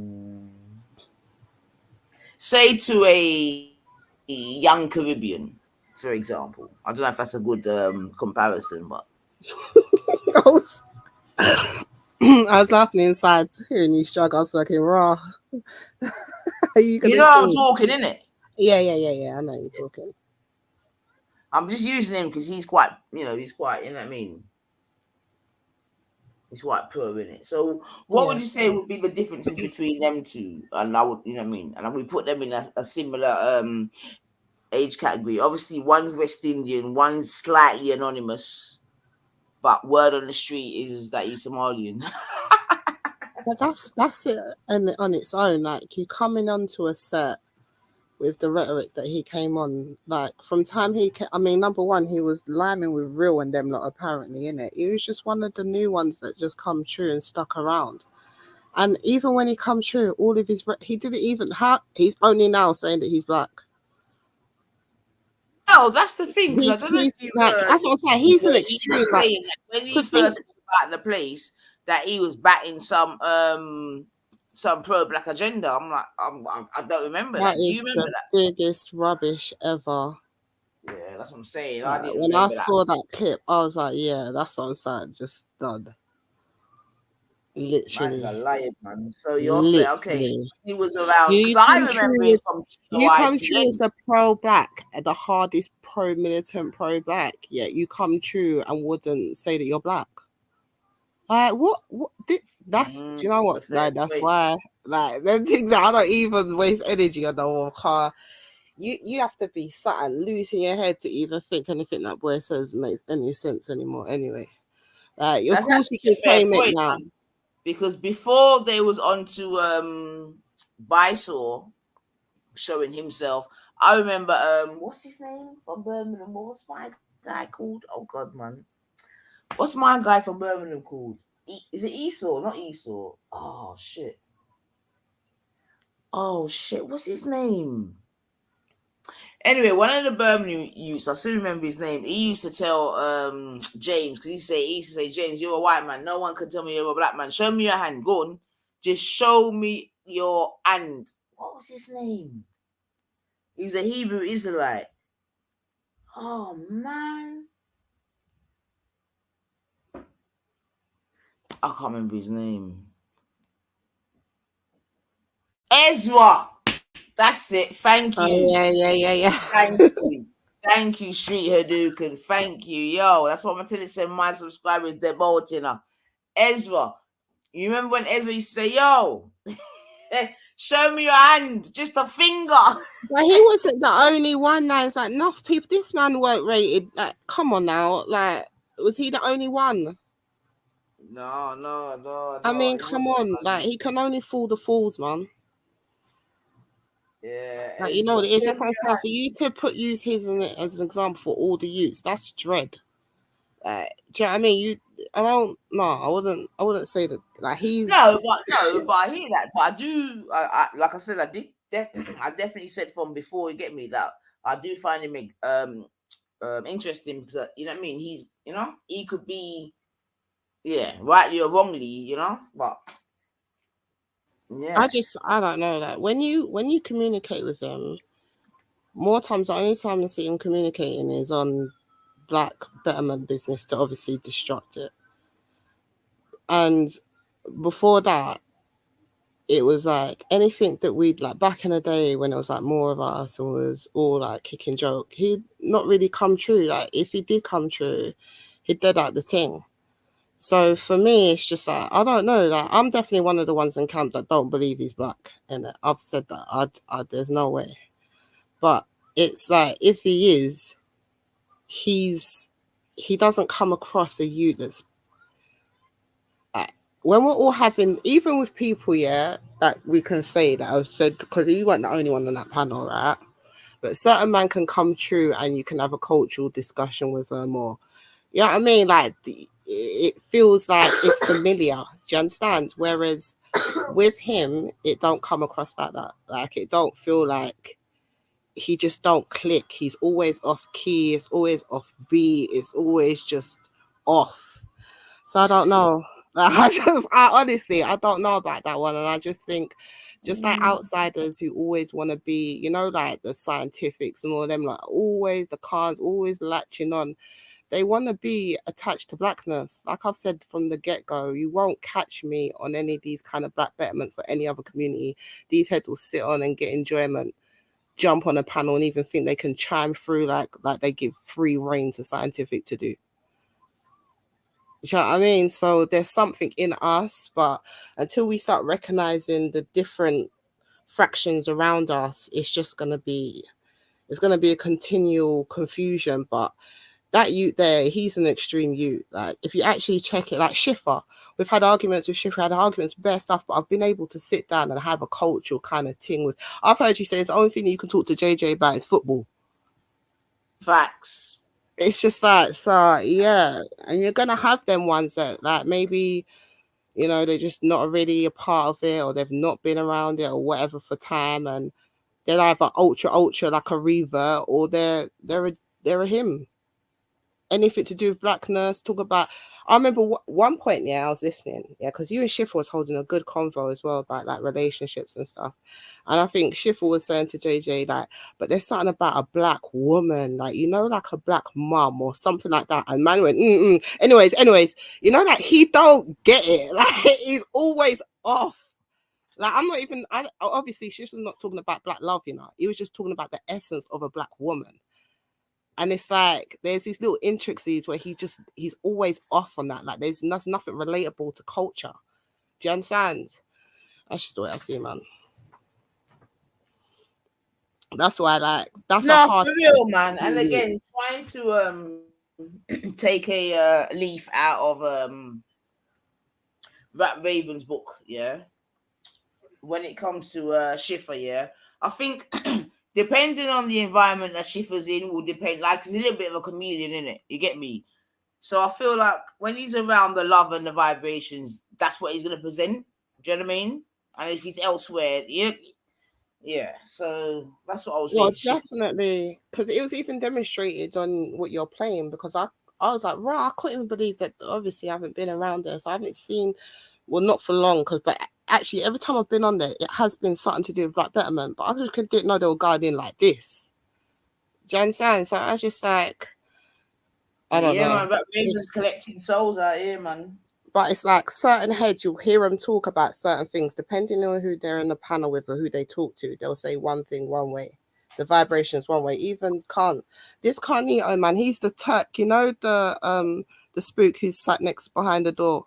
Or beside the door. That's what Carnito is. I swear that's how I see it. Like they all talk one way when certain people are there, and then 2 seconds ago you could just hear them. As soon as JJ appears, they just all lose all the ones just say their trueness. It's easy to come out because he's riding the charge in it. Like when and it's not him and not him, but like his essence and what he represents. When people like him come on with slackness and be the first and be the worst, at least I ain't worse than JJ, you know. I could giggle, I could cheer him on, I could do you know what I mean? Like if you're really repulsive of like sellout behavior, you're not gonna chuckle and kiki or hell man up and this, that, and the other.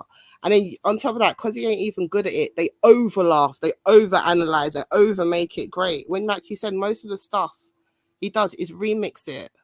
That's why I can't even take it seriously anymore, because whatever they say is from whatever they want to interpret it of what they've heard, because it ain't reality. Like it's so basic what black betterment is at this point. It's wild. Yeah, I do agree with that actually, that it is such a simplistic what's the word? Yeah, simplistic sort of, I don't want to use the word ideology, do you know what I mean? But just template. But I find it really weird that many of them try to sort of overcomplicate it and, you know, make it out like it's some fucking NASA scientific project. You get me? Where they want to see fucking introduction, do you know what I mean? Main thingy bob recommendations and, you know what I mean? Citations after it. It's very absolutely weird.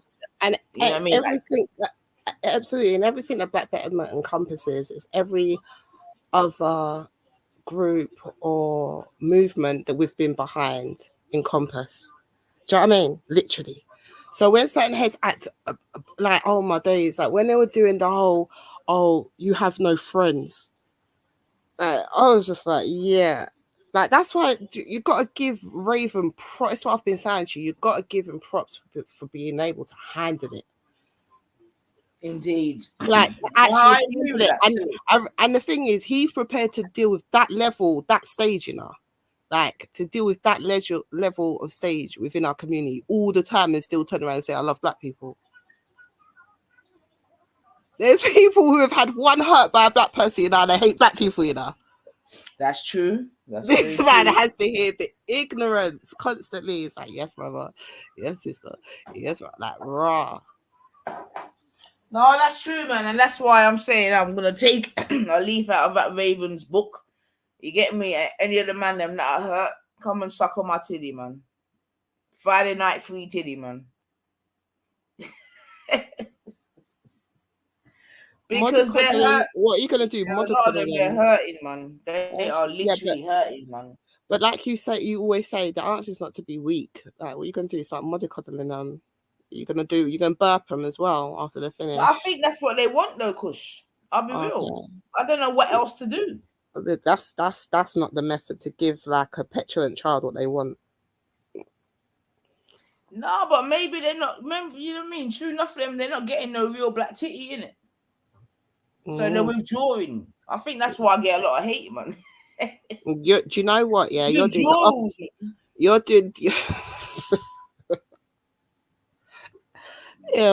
the opposite of what black women are willing to do right now, man. If you've got issues because you're withdrawing from that, then that's not the black woman's problem, to be honest. No, well, that's what I said before. Like, how much capacity do they think that we got? Like, I don't know if you listened to the show today, man, but I don't know, man. I don't know, man. Big up yourself, Asketi, still. It's a good thing that my shoulders are broad enough, though, you know? You know what I mean? No, I hear Big up my... Huh? Yeah, I hear it. I hear it, man. My shoulders ain't broad enough for that, man.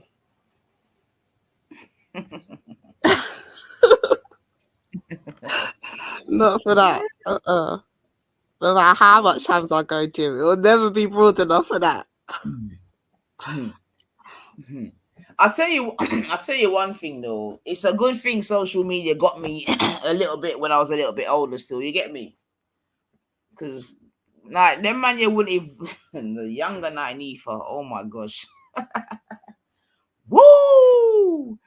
Yeah. I mean child be deaf if you and your in fact, right, let me just switch it up a little bit, right? No, jump on. Yeah, go on, sis. Switch. Yeah. No. I'm gonna switch it up a little bit.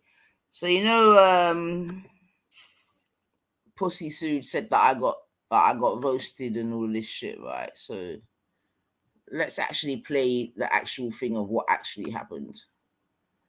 Like any of these fassies can roast me still. Friday night settings, you know what? Go on. What? Oh my god, oh my gosh. Anyway.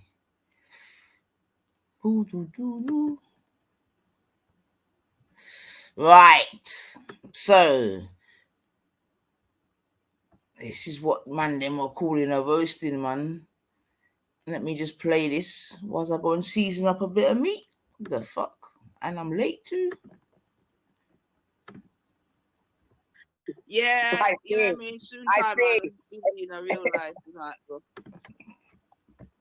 You need to tell us what's on your mind. You need to let it go. Definitely rude. No, wait. Not bother with it. Nothing. Yeah, I'm not bother with it. Today is not the day. Yeah, you know what I mean? Soon time, man. In a real life. You need to tell us what's on your mind. You need to let it go. Nothing's on my mind, man. We're top of the league. I'm good, man. I just wish that there's some shit teams that would do better. You know what I mean? Sis, look what you've done. Oh, it's too early. Assalamu alaikum, sisters. Some sisters. Good morning. To my brother Jimbo. Oh boy. What's happening? You right, Nan? Well, lately I've been being attacked by Beastall and his little Dixie. Big up yourself, Coon. Welcome back. It's nothing much. Hey, Nine, do you know what they were saying, bro? These people are wild. Some of the lies people come up with. People are saying, yeah, that you had this white sugar daddy and he took you traveling around the world. Imagine the silliness that comes out of some people's mouth. Oh, wow. Are you jealous? That's a lot. You're jealous. Wait, is it true? Yeah, I know you're jealous, man. Wait, is it fucking true? No, that can't be true. That cannot. No, it's not. That can't be true. Say it in slow. I just thought I'd copy your style, man. What's up? Wait, hold on. What's good for the goose is good for the gander, innit? The fucking Kel know about this. The fucking Raven and Kel know about this. What is up with this love hate brother sisterly love? Like, what is this? He doesn't like it when other people are cool. Only he can be a coon. You get me? Oh man! Like, Wait, hold on, wait. Oh, did you wait? Did you just wait? Oh, sweet then. You used to be one. Why do you always come on here eating anyway? Like, ain't you got no manners, man? I'm sorry, you're right. I apologize. No one don't want to hear you fucking chomping, boo. Seriously. Did you call me, Kush? Yeah, I did, but you know what it is? You said exactly what I was thinking. Is he actually eating and chomping, my girl? It's not even eating. Do you see what I mean about culture? Chomping. Like, you get me? You can see them what's in his belly bottom star. Chomping. First thing in the morning, So this is another morning one. So Black Betterment's in the thing in the morning like that in some. This is part of Biggage's rants, my girl. So this is all 8:30, 8:45. You know them ones exactly. And Black Betterment is on man's mind. Mud. And 9 ether in the tent. Love it. Love it. I'm sorry. I'll stop. Or like I won't talk when I'm here. Just don't talk. In fact, just don't talk to me at all, really. Yeah. The only thing I got to say to you is that your team is shit. You had one job to do, you couldn't do it. After that, what do you mean one? What do you mean one job? Me and you ain't got nothing to talk about, bro. Hold on. What do you mean? Hold on. What do you mean? Yeah. What do you mean one fucking job to do? Do you think we want you fucking tramps to win? So I'd much rather you rather lose a game. So is that how you lot have fucking slid down the totem pole? Yeah, you're gonna be there soon. Yeah, you're gonna be there soon. Man City. You are gonna be there soon. Yeah, you're gonna be you're gonna others look, like you're soft, man. You're just soft. Yeah, cool. You're gonna be there very soon. You're gonna know how it feels. I wish this for you. I wish this for you and all of the rat eating.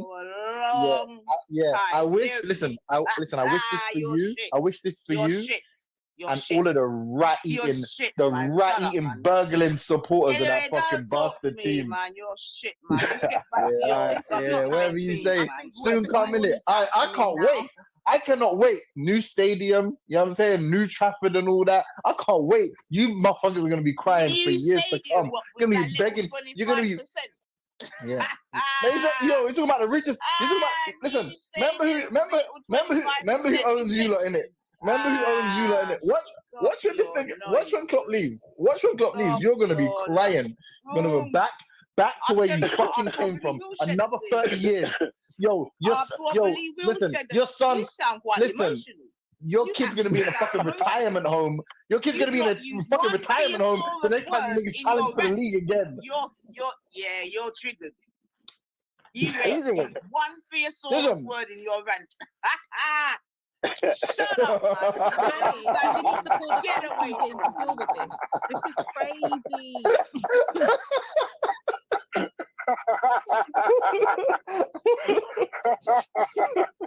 That was funny. That was funny.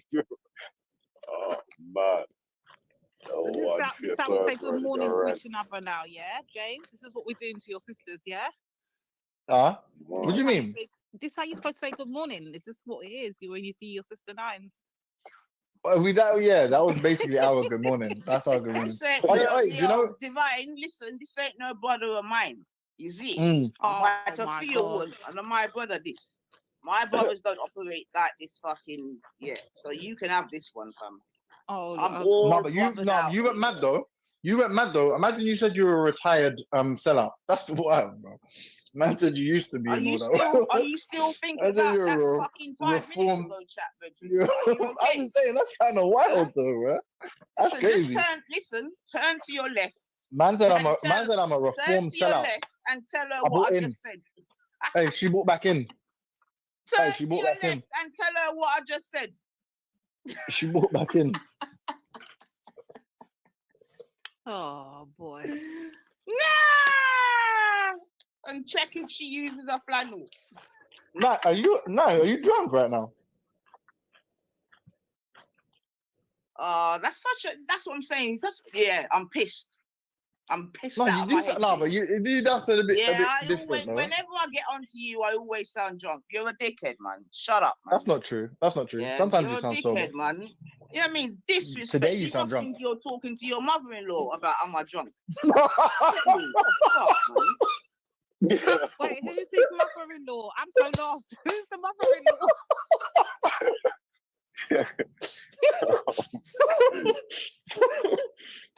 Whoa. Okay, no. No, you're on a mad thing. Listen, I legit, when the person told me that, I thought they were bullshit. I was like, come on, bro. You're talking about myths. You're talking about the Sun Empress about, man. Don't disrespect her like that. About white sugar daddy. Are you mad? Obviously, the David Beckham thing, like you clarified, was a joke, innit? That wasn't serious, innit? But like, So obviously, James, can I ask you a question? Yeah, in fact, yes, ma'am. Bunny, where did you go to hear this? Well, someone wrote it in the chat, what? yeah. Listen, I told you already, yeah. Like seriously, you're a big man. I cannot speak to you with your mouth full. It's disgusting. I'm sorry, okay, yeah. No, but you asked me the question mid-bite, innit? Well, So, then you know do you know what I mean? But I was rude if I. Maneuver. No, but I was rude. I was rude if you asked me a question. Before the other, man. All right, go on. Sorry, anyway, while you're thinking, go on. I'm taking another bite now. So where did you hear this sugar daddy talk then? Same place where you heard the whole David Beckham talk, because we know you're a liar. No, but we know that you like to the David Beckham talk we was dead. Like the people that you like to defend, because you're a big truth stresser. No, but hold on. You Yeah? that will have a little bit of truth and bullshit like everyone else. So where did you hear this? Go on. Where did you hear I went round the world with a white I want to make one thing clear, yeah. Where did you hear it? Around your auntie's yard. Where did you hear it? Am I allowed? Can I finish my sentence? Am I allowed? Go on then, Bab. Before I have my next swig. Make it a small one. You've had enough already. But no, like basically, yeah. But just a minute ago, like it seemed like you kind of implied it was true because you said you said roundabout thing, man. At least that was a quick swing. Where did you hear it? Stop your bullshitting, man. We're tired of at least I've reduced the alcohol intake. Where did you hear it, you lying skunt? Where? Did you say skunt? Yes. Where did you hear it? That is very vulgar. Where did you hear it, man? Where did you hear it, man? Stop the filibustering. Where did you hear it, man? Not the filibustering. Lady D told me.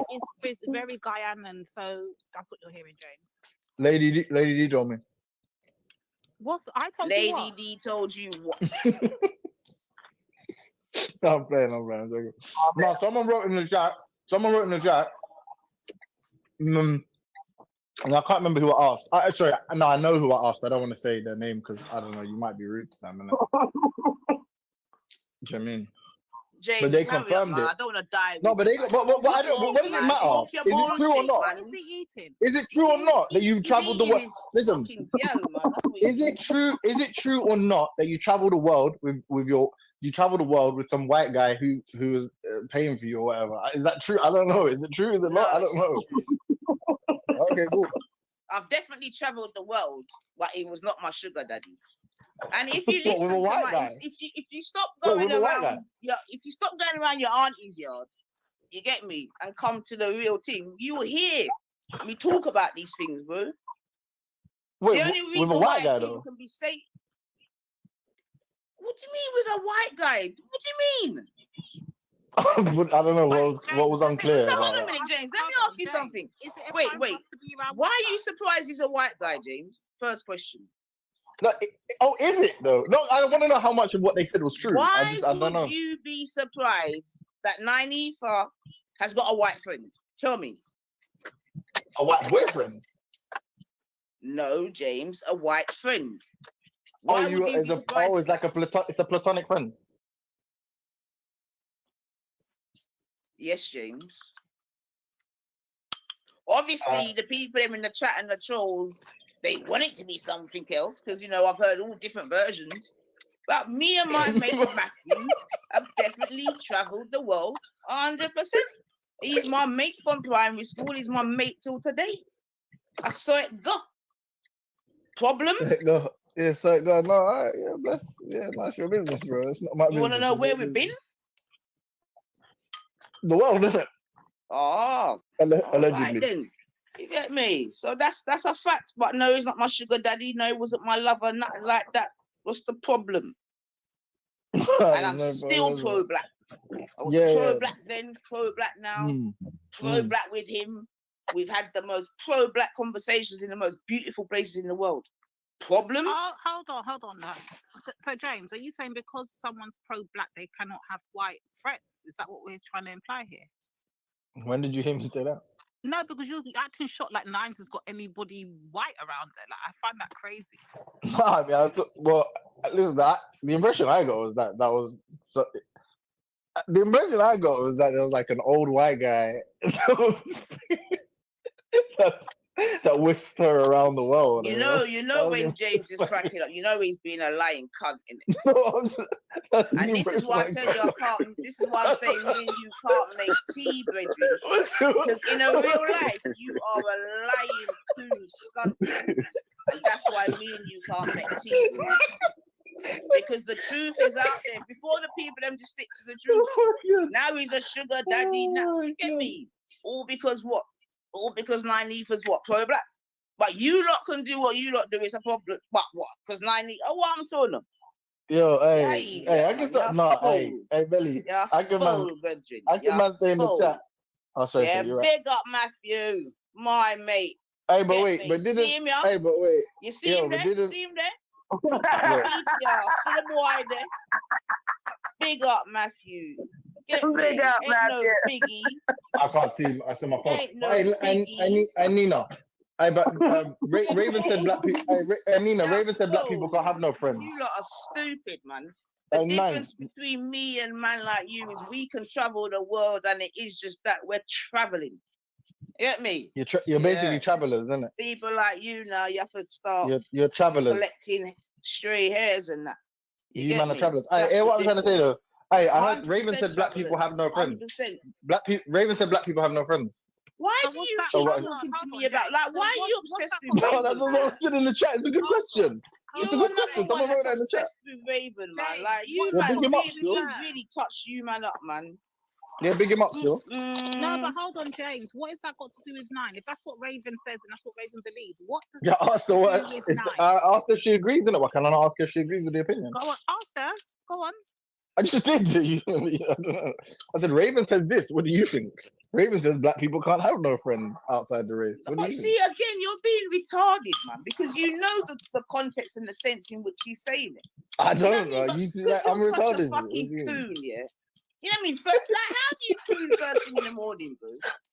Have you actually got like a coon suit that you just fucking jump into your coon suit?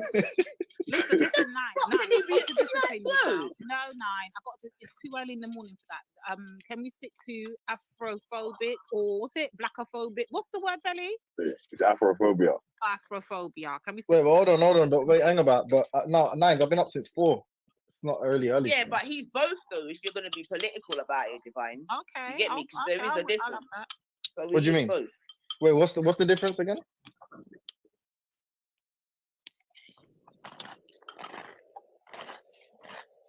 I'm an African.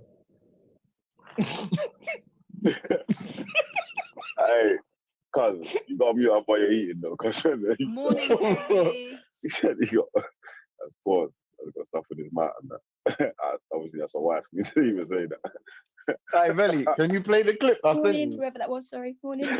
Wait, no, actually, Nah, you have to play it. You have to play it. no, I can't play it. I'm on my phone, but you know where you need to play it. You need to play it when you go. The next time you have a discussion about the Y minister. Come on. You hear what he said, didn't it? Come on, bro. You heard what he said. You know, the Y minister's been on point, man, but I love black woman.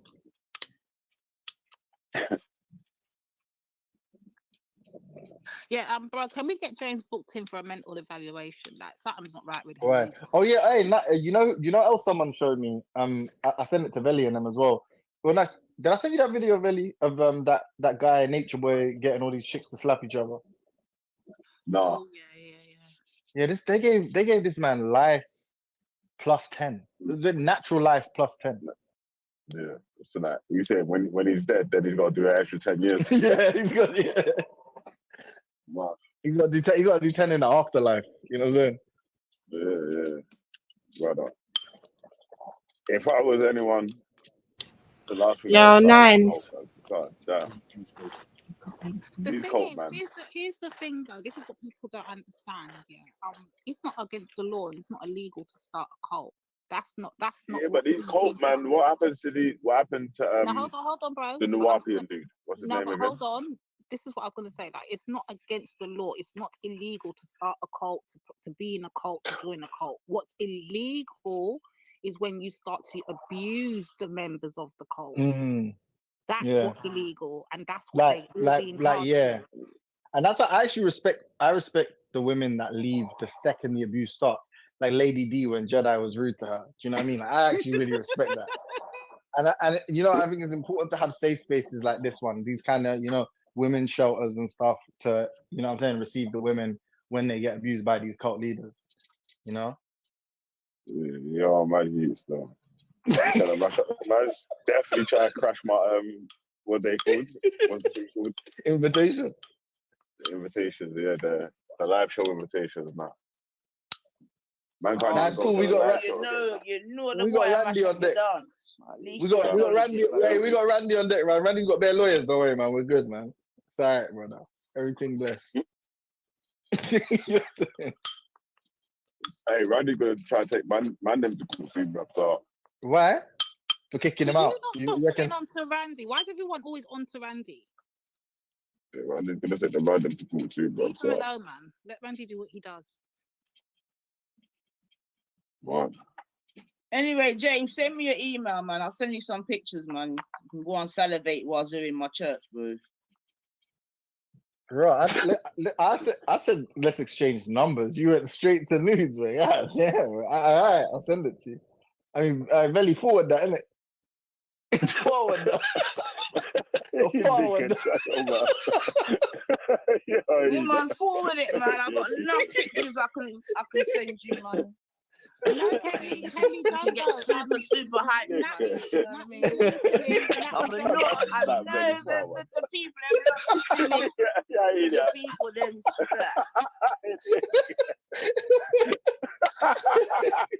Did you hear the way he said that? I was like, hey, very far on that. Shut up, man. Yo, Dangles. Yo, Dangles.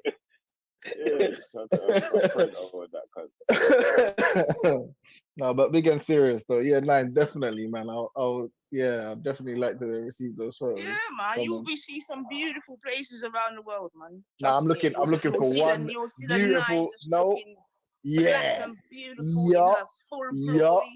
yeah, man. all You get me? That's I don't give a shit about the scenery. Yeah, I don't give a shit about the scenery. There's only one thing I'm after. You hear a couple of them calling me a goddess and all of them things there. Yeah, get me? So you can get all of that, man. I got all of that documented. Yo, how long ago is this though? You know what I'm saying? Cause that's the good. You know what I'm saying? That's the good, isn't it? Nines, all right. How long ago did this trip? I don't know about no good, brethren. So I don't know what you're trying to slip in there. But again, if you listen to my testimonies, these was when we was at uni and that. So This was backpacking days, traveling. Like what was that? Like 3 years ago? Was that 4 years ago? Yeah, James. 4 years. Come ago. on. Get me? I just passed my masters 4 years ago. Yeah, man. Wait, you got masters? How did I miss you though? You know what I'm saying? That's crazy. I was James, on the you're top actually floor, the bully. innit? You're You was actually on the the new middle bully. You floor, know that, man. James. You took the What? crown from Ultra. You actually are a bully now. What? Why are you bullying Nines? Leave her alone. How? What, brother? Firstly, sorry, sister. Firstly, she like basically kind of called me up onto the stage, and then she's been going at me. I'm the opposite. I just asked the question. Someone wrote that shit in the chat. I thought they were no. Hey, Veli, help me out. I legit thought it was a joke The when someone difference said it. is, yeah, I I'll thought it was an talk to you actual direct, joke. innit? You do your thing when I'm nowhere to be seen, innit? You get me? People selling No, me but that's things, for good. That's for good reason, sister. But me and my That's for good chat to you reason, direct in your boat. You get me? In that east boat of yours. Yeah?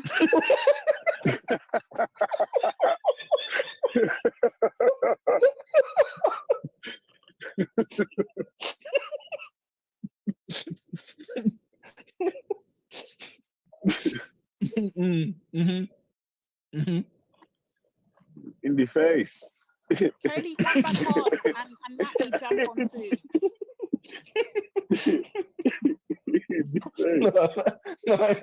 No, it's a savage though. I ain't gonna lie. What can I do? Sometimes you just gotta, you know what I'm saying, dust your shoulders off. Get them next time. Just fucking fly around this thing, man. Yeah, big up yourself, Ultra. Yeah, come on, man. Send them positive vibrations my way, Ultra. Yeah, Ultra, send them now. Send them right now. Send them right now, please. Right now. See, so anyone that's been Lady looking, D. yeah, and balling, wait, hold on a second, but anyone that's been balling about their treatment via fucking Psycho Bunny, yeah, like stop crying now, innit? Because it's not like he picks on A, B, C, or D. Yeah, if it's your time, it's your time, cuz yeah. The only thing that my man needs to stop doing, bruv, stop dashing people off the fucking panel, bruv. I'm sorry, I did it again, innit? Sorry, you know what? Do you know what? I didn't even. You see, this time I didn't even tell you about that one, innit? Don't fucking dash people. Yo, these times. I can't, brother. I just can't help myself. Stand with him, you know, Big Itch, because I don't know, you know, because since that why you come back, you know, you know, to say your competitors are gone. We said that you just insulting a bedroom, that you know, but me not say nothing more. Insult. No, but hold on. No, but you're right. And I just want to say on Veli's point, yeah. Look, I'm getting victimized. You know what I'm saying? And I'm not complaining to Veli. What do you mean? I've been the victim all morning. I've been the victim this whole fucking morning. James, how are you getting bullied around here? You're doing the bullying. Have you not, woman? Have you not been listening to the past 10 minutes? No, James. She's responding to all the times when you were on I've been verbally abused. I've just been verbally abused. No, James. Yes. Back and forth, nothing in it, yeah. You just don't dash no one off the panel, man. You know what I mean? Like, let the people them. I just want to be clear. You know what it is, yeah? You know why though, yeah? Because we need the opposing voices, yeah. To feel like they can jump on and speak without getting kicked off, right? No, I hear what you're saying, but Randy's still gonna get it though, right? No, I hear what you're saying about Luke Banks, but Randy, that's like, come on, that's not debatable. That one, certified, kicking and blocking and bidding on the channel, everything. You know what I mean? Since you you know what? Hey, Randy's funny too, yeah. He'll go complaining around the whole fucking internet. He told me. Well, he'll write a letter. He'll complain and write a letter. Yeah, and Nines, why you try? Why you like? I don't. Because I'm trying to let Biggie know that since you've come back, yeah, the black people won't let me in. They won't let me type and talk. I'm trying to. You're correct, Nine. Why are you snitching on me? I'm trying to let Biggie know that since you have come back, you, yeah.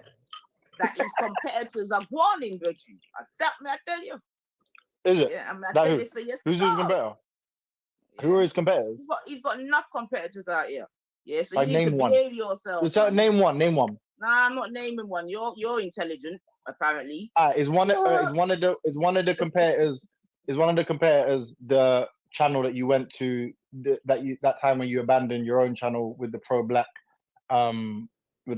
stage to go chat to Jupiter? Is that one of those? So Mr. Tourette's, yeah, because I don't know why you got so emotional about me going elsewhere. You see what I'm saying to you? Because as you're in my church, you're supposed to know that I go to other panels. As you're in my church, you're supposed to know that I go to other panels regularly. You get me? But I don't know why this particular occasion clawed you up so much. What is it? Is it because I went and chatted to your auntie? I didn't even know your auntie was going to be there, to be fair. No, but it's not. No, I just. No, I was. No. I was shocked. It looked like from that day, yeah, Yeah. you just got on a mad GDL on that. Like, what I want? What's GDL? Step on your corn. What? What is GDL? All right, you know what? From now on, I won't speak. You know what? I won't speak to your family. Yeah, you speak to them. You get me? I'm gonna put Scummy side on pause. You get me? James don't like me speaking to his family. You understand what I'm saying? Yeah? So if I that, then I that. I'll put Scummy side on pause. James don't like me talking to his family and his gal. No problem. I can do that. Right. Who's my girl? Wendy. Wait a minute. Speaking of Wendy's a black woman. You know that James has got something going on with yeah. Wendy, a freedom fighter. You get me? Have a romance going I on. just finished the Weetabix. I'm gonna go mad. Wendy's a black icon. You get what I'm trying to show you? So, what did you say, Empress? I said, wait a minute, not Wendy. Yo, what did you say? What did you say? What did you say? My African tribal queen. What did you say? I'm a sun person. Thank you very much. No, sorry. I was talking to the beautiful divine. What did you ask me, divine? I'm snitching. I'm dry snitching straight. You and CD On got something going whom? on, and I'm telling Cotton. I told you I can't hold this secret. On what? This is what, brother. You know what's so crazy? Yeah, you know what's a mad thing? Yeah, when Kel says Empress, look, listen to how wicked this is. Yeah. When Kel says Empress, it's completely platonic. When hold on, when Nine Ethers, White Sugar Daddy, whisks her around the world, it's completely platonic. But when I call you James, listen, you fucking fascinating. Yeah? Like, seriously, James. It's only 4:30 in the morning here. Like, I've just told you the fucking truth. Yeah? Don't be a bum. I'm sorry, stop it, man. That was a mistake. Sorry. I don't humble you, Benjamin. I'm sorry, man. I misspoke. Crazy, No, I misspoke. I would say it was different. No. I'm sorry. I England, we live in, you know. You see? Yeah, I made a mistake. I'm sorry. So that means we can have other nationalities as friends, James. I don't know where I get you.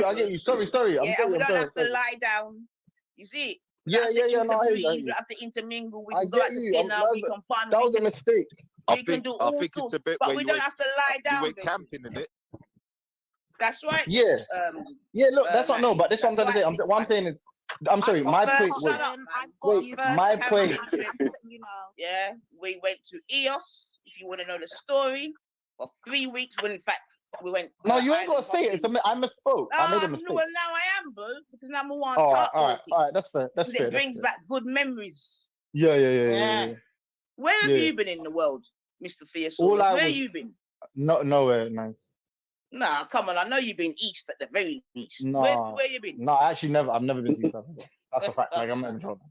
What are you saying, six pack anyway? You know what I mean? Oh wait, hold on. Can I just? But I was speaking to Lady D. No, I'm not trying to talk to you. I'm speaking to Lady D. Sorry.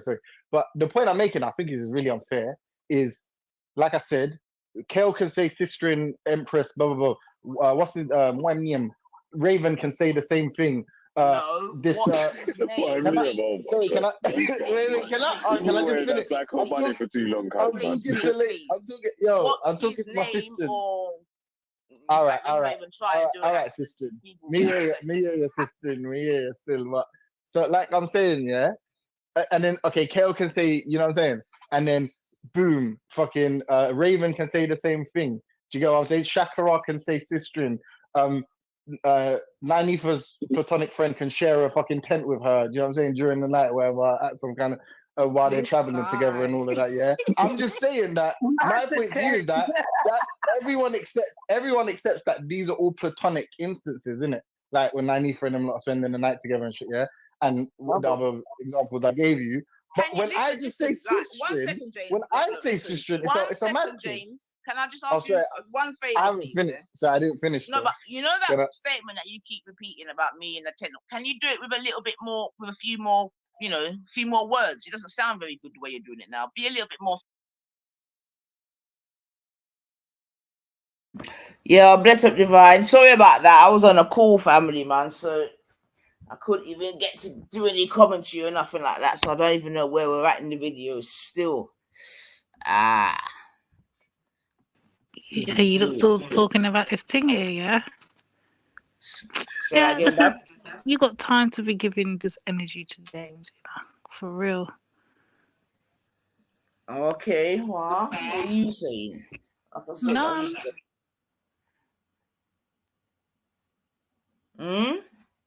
None. I'm just saying, like. Oh no, but you know this was from the other day that was playing, right? That was from the other morning on G Block, right? Yeah, but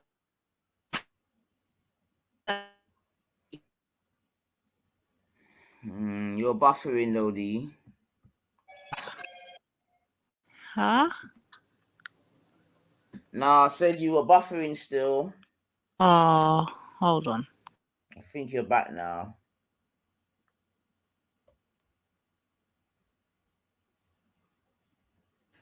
Girl, oh my days. Yeah, I'm just saying,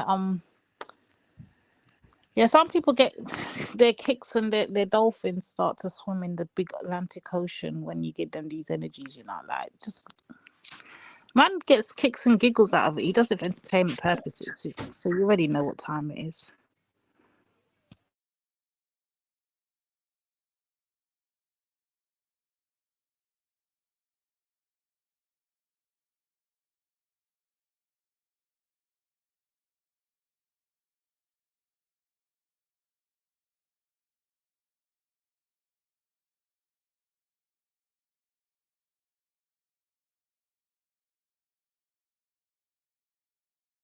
So we saying the dopamines get a run, yeah? Yeah, man. I ain't got time for them. I think the more we feed into them, the more they get kicks out of it. I just tune out now most of the time. I'm not even in that part of YouTube anymore anyway, so I don't even care. So I don't even know what are they talking about? I mean, what happened with this? I heard you talking about sugar or some stupidness. Just like, why is Nine even entertaining this clown? Like, why?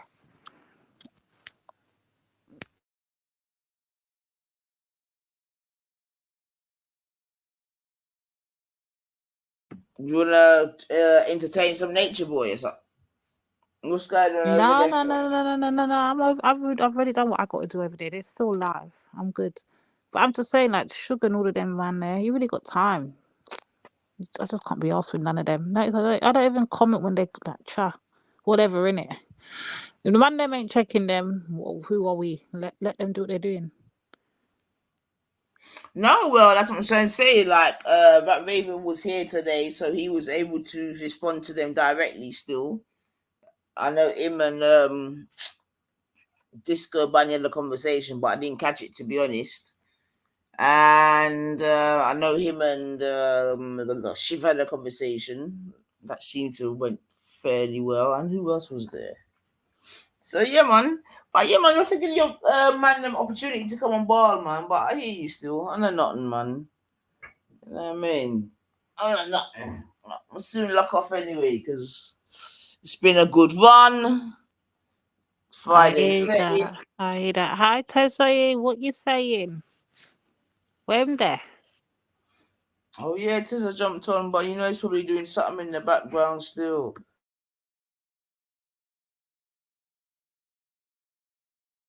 Yeah, what else was you talking about today? What else was the conversation you had? Yeah, we started off by speaking about Sura 4:34, you know what I mean? In terms of what it says about, disciplining, beating, stroking women, That's what we started off on. That was obviously coming off of the conversation that was had on the block last night, type of thing, Oh, they're back on that again, eh? Yeah, I'm out. I mean, I've never really had a conversation about it myself, to be fair. So, yeah, obviously, like I said this morning, I've heard certain rumblings about it, but it's not a conversation or an argument that I myself have stepped into previously. But we definitely had a little look at the surah, and we gave some, opposing Islamic opinions on it. And that's why I started off by saying that it's a little bit dangerous because it's open to interpretation. Do you know what I mean? So one of the imams was saying, yes, it means to beat them, but just don't beat them in their face. Don't make them, what did he say? Don't make them ugly. Don't poke them in the eye, and don't knock out their teeth. I'm not even laughing, stuff. What a thing. And then another one, Wait, I walked in. I think I came in a bit where I think I had a little bit this morning when I think it was Khan that was speaking, and he was saying one thing, and then by the time I looked round again, I think what's his name? Justice decided that he's going to do a hoodwink and coercion little thing up here. Next thing you know, I heard Khan switch the yo, Reggie, I can't keep up. Yeah, that's why it was at that point that I said that the English language is very powerful, for real, because the way in which Justice put it kind of swung Khan around a bit. But yeah, man, it just sort of underlines what I'm saying about, how it can be open to interpretation.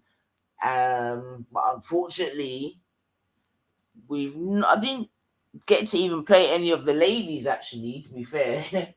I didn't even get to play any of the ladies, we didn't even get to that bit, to be fair, to say what they were dealing with and how they viewed it,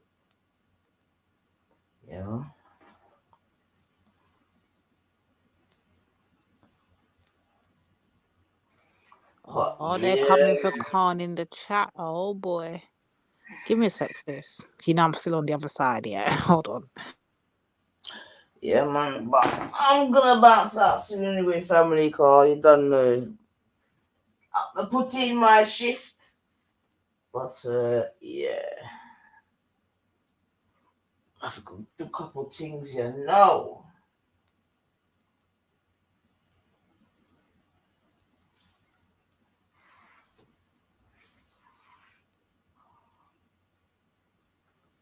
I see Cone's bunning out something. To be fair, Cone's always bunning out someone, boy. I don't know when there's been a time where Cone ain't bunning out someone, including myself to artist, but we move. But yeah, man, people, listen, big up the people that have left in the building still. Do you know what I mean? I appreciate that you've been here with me through the day. Friday settings, some more time collecting. Brother Dominic, I will send Anifa to represent me. I'm kind of busy at the moment. I got my own hands full, but Nines will go and represent for me too, yeah?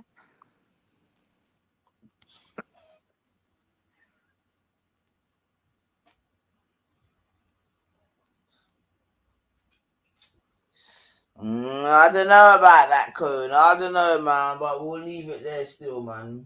But like I'm saying, big up the people that are still left in the building. You know what I mean? Make sure that you showed your good manners and you liked up the show, because apparently it's good for that algorithm. You get me? So we'll put that in the housekeeping still. But yeah, man. Yeah, man, big up yourself, Dominic, man. Give thanks. But yeah, I think it's time to head out. Yeah. I just come to pass through and bless up the thing still. No, we kind of busy. What, is the block on or something? I'm not even sure has he started yet. I don't know actually. I don't know.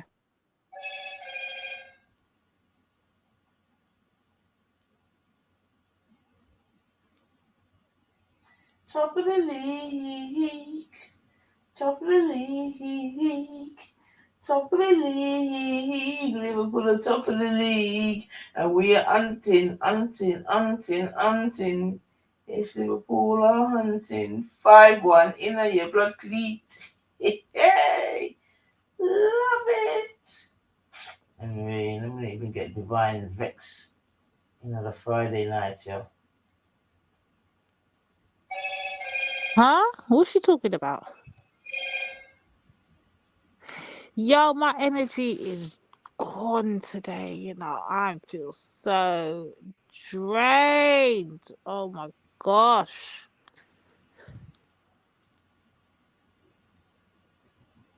We're hunting.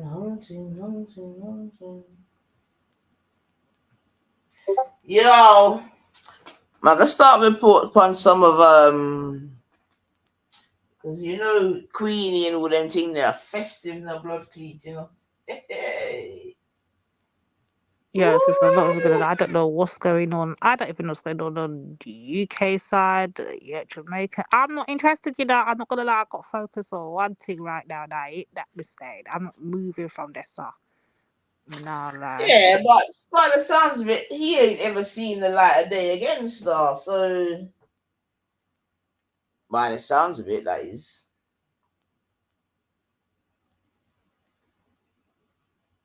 Bless up, mister. Bless up.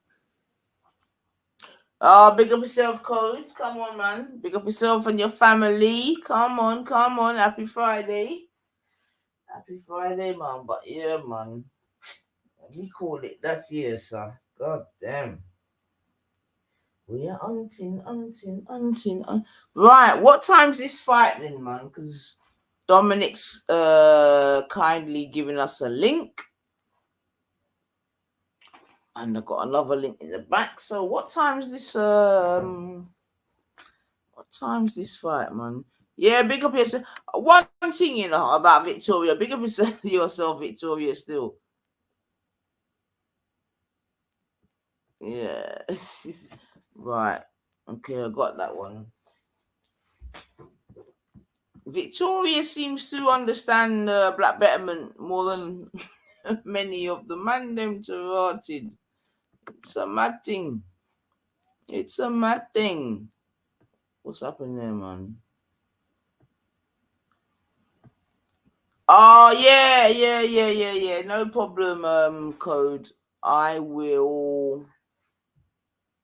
What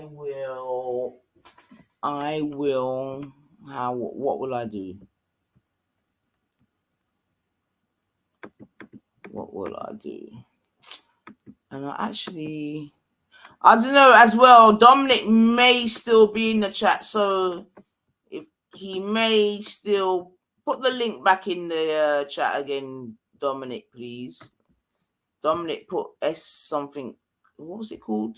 STRM something. But if not, I'll find it and send it to you, Code, still. But hopefully Dominic's in the chat. But he did post one out still to the family, can't lie. Hopefully he's still about still, man. Through the fire. I am so tempted to play some music, man. But, you know, YouTube's just... They really just battered me. You know what I mean? So I'm trying to be a little bit more disciplined. Oi, stop. Oi. Stop all of that, you know. I don't know what I'm to you, you know. Stop all of that, brethren. Right. Okay. If Dominic's not there, hold on a second. Okay, I think... Okay, 1 second. Let me just see if I can do this, family. 1 second. How can I do this? Look here, mister, you're lucky I'm busy right now. I ain't got time. This U90's got too much energy to put in you idiots. That's what it is, you know. I mean, I have time for it again. Tab, duplicate, pin, tab, blah, blah, blah. Save. Is it this one? Tab to pinboard, all tabs. Why can't you just copy it? Like, what one? Okay. Bam. Okay.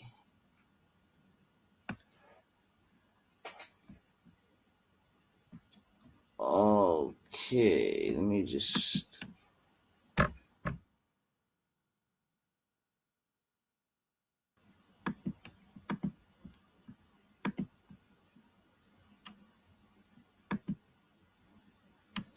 All right, that's one of them codes. That's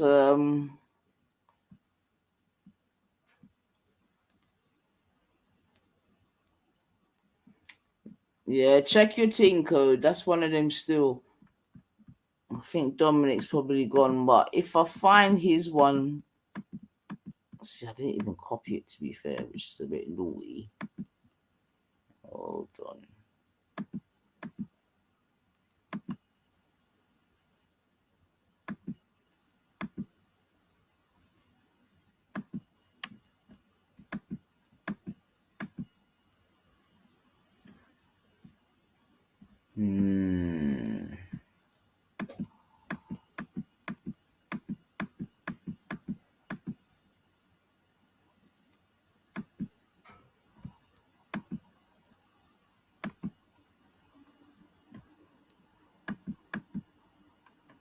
Right.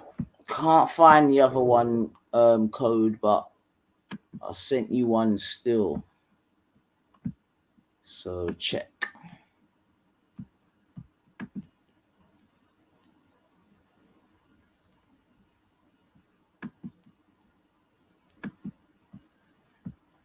Right, bam. Yeah, so in fact, let me have a look. But check still code. Let me see. It's probably too early. Let me see what comes up if I bring this up now. To the fire, to the living. Now I wanna be with you.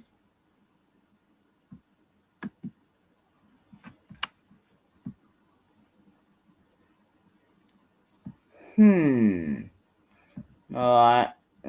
I'm gonna presume it hasn't started yet.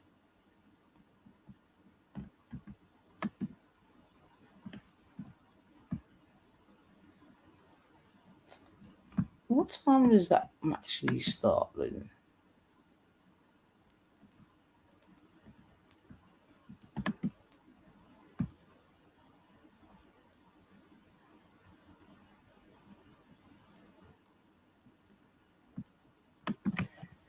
Right.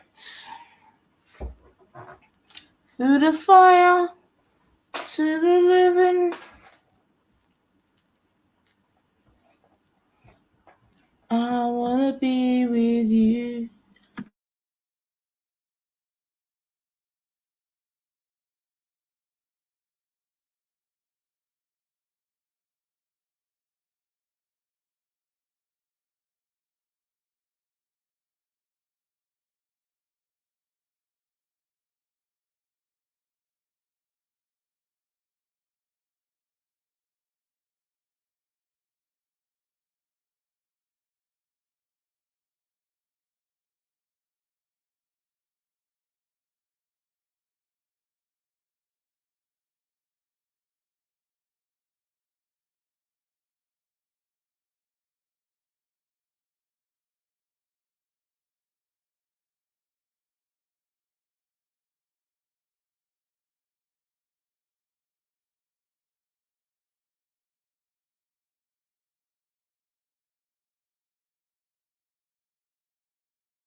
Right then, so before I go, let me also say happy International Women's Day.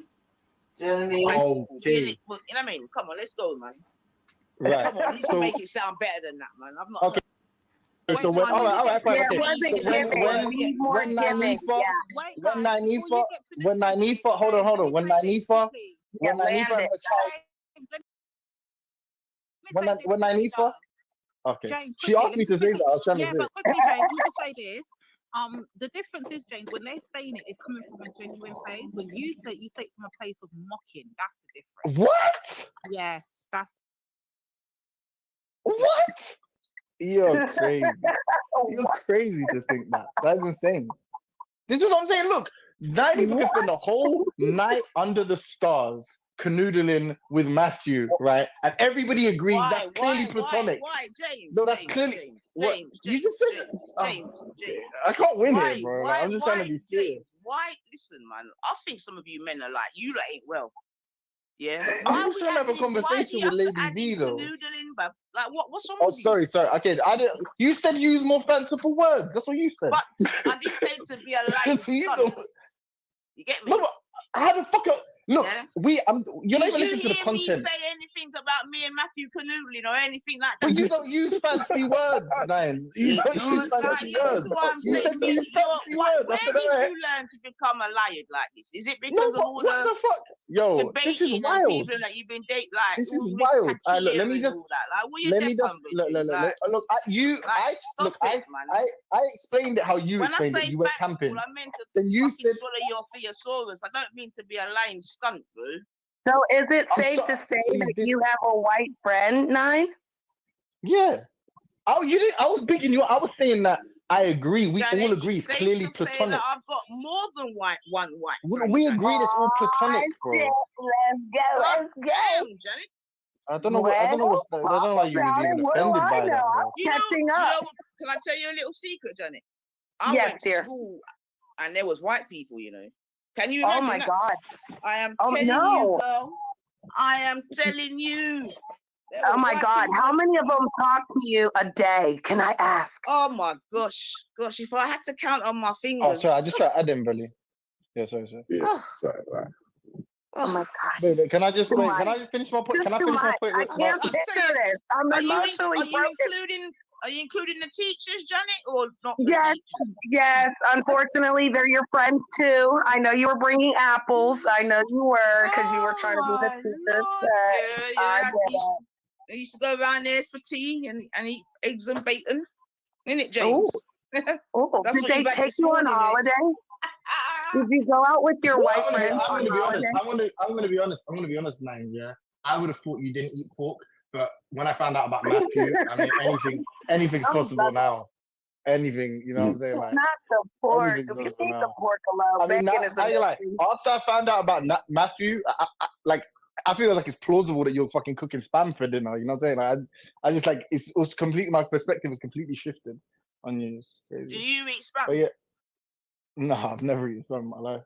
But how come? But I don't have a friend called Matthew though. Hold on. I don't have a friend called Matthew. Enough white girls. How come you ain't eating spam? Huh? No, but all my white friends were You've like, been with enough white girls. How come you've never eaten spam? yeah, because they're all like middle class and above. But James, we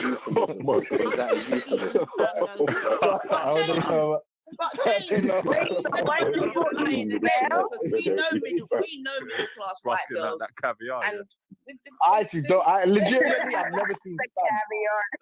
No, that was a joke. Yeah, that was a joke. But I've never seen we know spam. middle I've never class seen white spam. girls. I just never ate.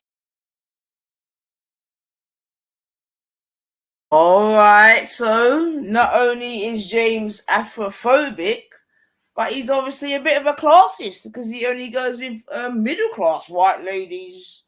So that's also a little bit interesting, isn't it? Hey, he's not only Afrophobic, he's classist. He only goes with middle class white girls. Now, you see, I could give a different spin on that, right? Because he's not the first. And he won't be the last. But you know what? I won't even bother. I'll just leave it there. You get me? But yeah, my answer would be, or my question would be then, why only go for the middle class white ones, James? What's wrong with the ones from your region or from where you come from? Are you trying to level up, James? Are you trying to use the middle class white lady as a stepping stone, bab?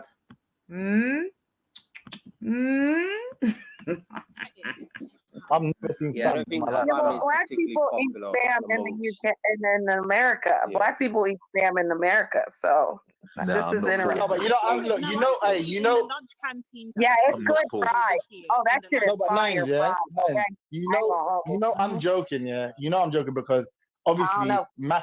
Matthew ain't never seen spam either. He paid for you man's Well, whole why fucking. are you so obsessed with Matthew? His name is Matt.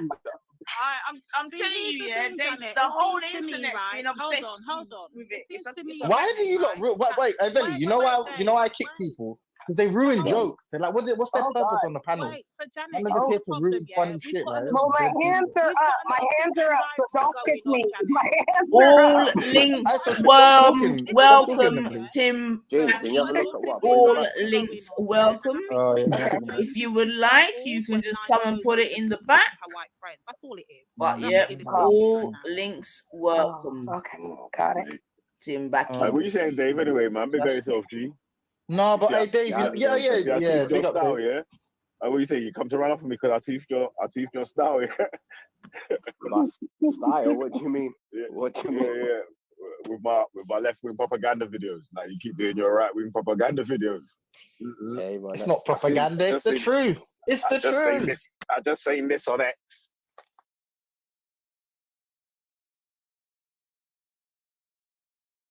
All right, so let me just also take this a good time out to big up 42 Channel Dave still, yeah, car. You know, we're all quote unquote YouTubers or content creators or whatever the fuck they call us. But yeah, man, 42 Channel Dave has definitely had a recent surge. You get me? So big up yourself, Dave, and I guess that he's showing that what consistency and what's the other word? Consistency and what's the other word? Not commitment. Yeah, commitment and consistency at least. Yeah, I mean, can bring in the fruits and that. So big up 42 channels still, car. Like I said, his channels definitely exploded in these last few weeks and months. So yeah, big up yourself still, Dave. And your Tommy Robinson. I just say this on X and all. Nah, I'm not. No, I'm not hating.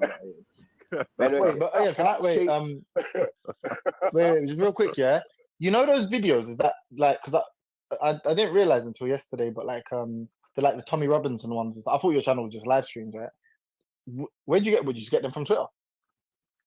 Yeah, X, yeah. Oh, okay, cool.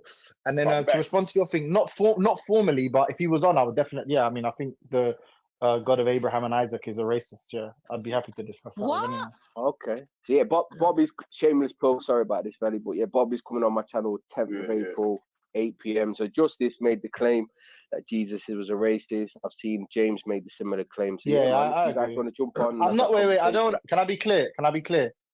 Obviously, Yeah. there's a few conditions on that one, right? Because depends what you're. Hold on. Justice, you made the claim. Oh God, that Jesus is racist, man. Man. Oh gosh, man.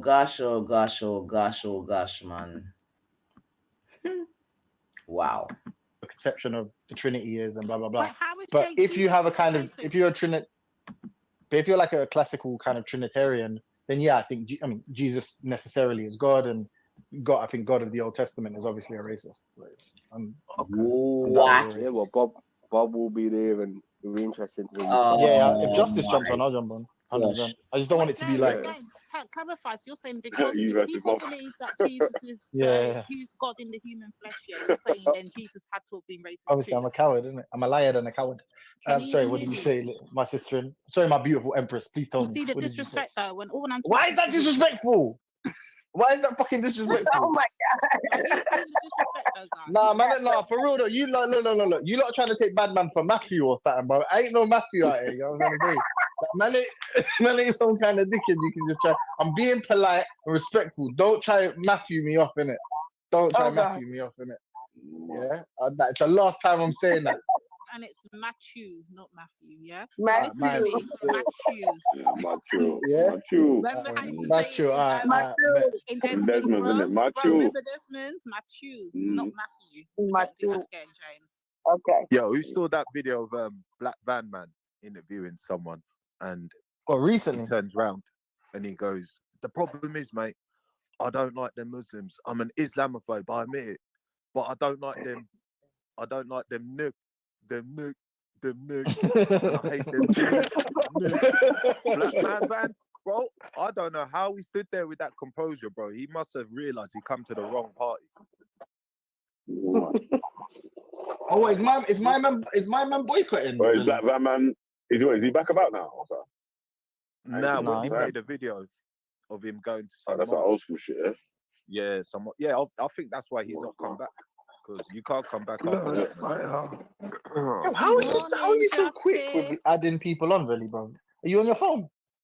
Yeah, it's mad quick. You're on a mad thing, bro. Yeah, that's great, brother. I just went to add you, and this guy's already got you on. Pause. Yo, did my man just say that Right I for that made one. the claim that Jesus was racist or something?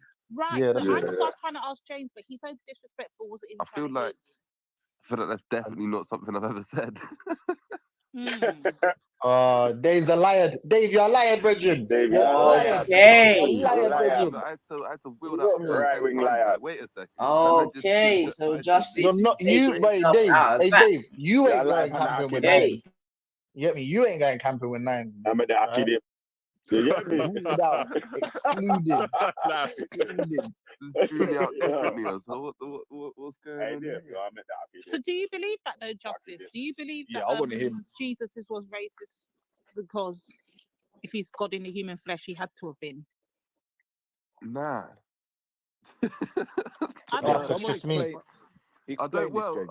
I can see how the argument can be made for sure, but obviously coming from an Islamic perspective, I don't take everything that's in the Bible to be like. If we used to take the story of like the adulterous woman or something like that, where he blatantly Jesus himself, so not even the God of the Old Testament, Jesus himself calls this But woman a Jesus dog. is the God of the Old Testament. Yeah, again, it depends on people's conceptualization of the Trinity, right? So when they say, obviously, they can get out a lot of things by saying that Jesus forgot his divinity, or like relinquished some of these divine privileges when he came into human form. But if you just take the story of the adulterous woman when he blatantly calls her a dog because she's a goyim, do you know what I mean? She's not of the Jews, then yeah, but as a Muslim, I don't necessarily take everything in the Bible to be truthful. So I'm coming from a bit of a different angle. Do you know what I mean? I certainly, I mean, I can see how the Bible can make out Jesus is racist. I can see how the Bible can make out Jesus is racist, if that helps. But I don't think I've ever said that. Like, I don't really remember having a conversation where I have like explicitly said that though. No, that was exactly the point that you made, right? When you said what Jesus said was racist, right? Oh, okay. Yeah, Well, yeah, what you're talking about the Sumerian woman, yeah? Yeah. You're talking about the Sumerian woman, right? Yeah.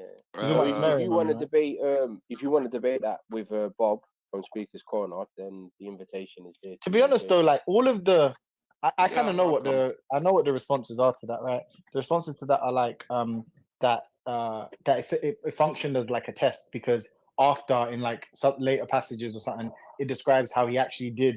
I can't remember what it was, like offer her whatever assistance she required. Yeah. And then the way the way it's kind of interpreted is as basically it's not a proverb. What's the word I'm looking for?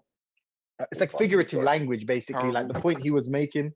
Well, yeah, no, like it's figurative, like he's basically saying like, yo, basically, because it's not that he's calling her a dog because she's a Sumerian and not an Israelite or a Hebrew.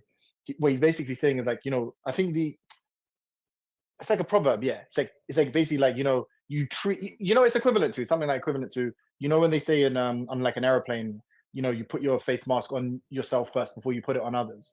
And it's like, so for instance, deal with the problems at home. I'm not sure what the actual proverb is, but deal with the problem at home before you, deal with issues outside, for instance. And he's basically saying like he came first for the Israelites, not as if to say he didn't come for everyone else, but the message should be delivered first to the Israelites. And that's consistent with the covenant that God made with that group of people. But it seems pretty peculiar that the fucking master and creator of the universe has some like, particular affection for one ethnic group and privileges them, giving them the right of refusal over all other ethnic groups. It's kind of fucking racist, right? Yeah, I'd like to hear you have that conversation. But that with Bob, doesn't. because That's also not really true. Lady D, James, let me because say you're this saying point, and I'm going to ethnic jump off. groups. Yeah, let David finish, Empress. No, I'm going to make one quick point, and then I'm going to go. And also, the invitation is there to any Muslims also, because we want to debate Muhammad's racism. So was Muhammad What about Khan? Any Muslim who thinks they're brave enough or they can actually do well, and jump on, because Bob is going to be there to debate whoever is up for the debate. Today, right? yeah? No, 10th of April. 8 p.m. We'll get Kel to come and debate to argue for Muslims. But yeah, right. Cheers. Thank you. Big up, bro. Hey, is Lady D gone now? She's gone. I was gonna ask her a question. Sounds good. So, where did you get this evidence for Jesus being racist, James? This book. Fuck, what's this book called? It's the Bible. I think it's called. Not 100% sure. Yeah, obviously. What? Where's the chapters or verses? I don't know. Most of what I know about the Bible. No, but do you know what it is? Yeah? This is how you need to look at it analogously. Yeah. No. Like, True say. Imagine but imagine you went to the hospital. Yeah. But imagine that you go to the hospital. Yeah. And then you go into like triage or whatever, and the nurse that sees you, she's like, you're like, oh, basically, nurse, I have X wrong with me. And before you even finish your sentence, she's like, where are you from? Sorry. And she's like, oh, you're not Somali. Sorry, we can't treat you. Back of the line. We're only treating Somalis right now. Maybe, hopefully, we'll get around to you at some point. But, we're only actually maybe Somalis isn't good. Let's say Scandinavians. We're only treating Scandinavians now, for instance, right? Blonde-haired, blue-eyed chaps and ladies, right? And send you to the back of the line. And when you ask, yo, why are you not treating me? Well, basically, my ancestor, my, the progenitor of my line struck some kind of deal with the progenitor of the Scandinavian line. And therefore, because of that pact, I'm only here to help. Sorry, I can only help you after I've helped Scandinavian people. She's like a nurse at a hospital. And would you think that was racist? Oh, I'd definitely say that's racist. Right. That's the God of the Old Testament. That's pretty much what he's saying. But again, that's not true. And here's how you know James. But that is true. That's exactly what God's James saying. is a fraud and a liar, because it's not like Liar, brethren. Wait, To some girl, it's bro. not Come like on, man. It's hush now. It's not like he was just discriminating against black people and it's only black people he came to say. Remember, the Hamites were not seen as favourable. They're black. Are you talking about black? What's got black got to do with anything? Yeah, because you said he particularly chose over one ethnic group, meaning black Yeah. people, right? No, Well, ethnic the groups aren't Hamites, colours. He chose Israelites. The Hamites he chose. are black again, and they were not seen favourable. So therefore, that but I don't know what you're talking about. You're not. He's racist. Israelites. He's racist towards. He's prejudiced against all others. Like, bro, this guy literally sanctioned. This guy literally sanctioned the murder of all the firstborn Egyptian children. He sanctioned the murders of the Amalekites and countless other tribes that were warring with the Israelites because he had some special affection for one particular ethnic group. Mind you, this is the guy that's supposed to have created us all. Hold on. Yeah. Do you know what an ethnicity is? Carry on, James. Go on. Okay, but I don't know. Like, what is the confusion then? Why do you keep saying that? Like, it's racist. Yeah. Like, if you're someone, if I use Somali because it's like it's a pretty. Right?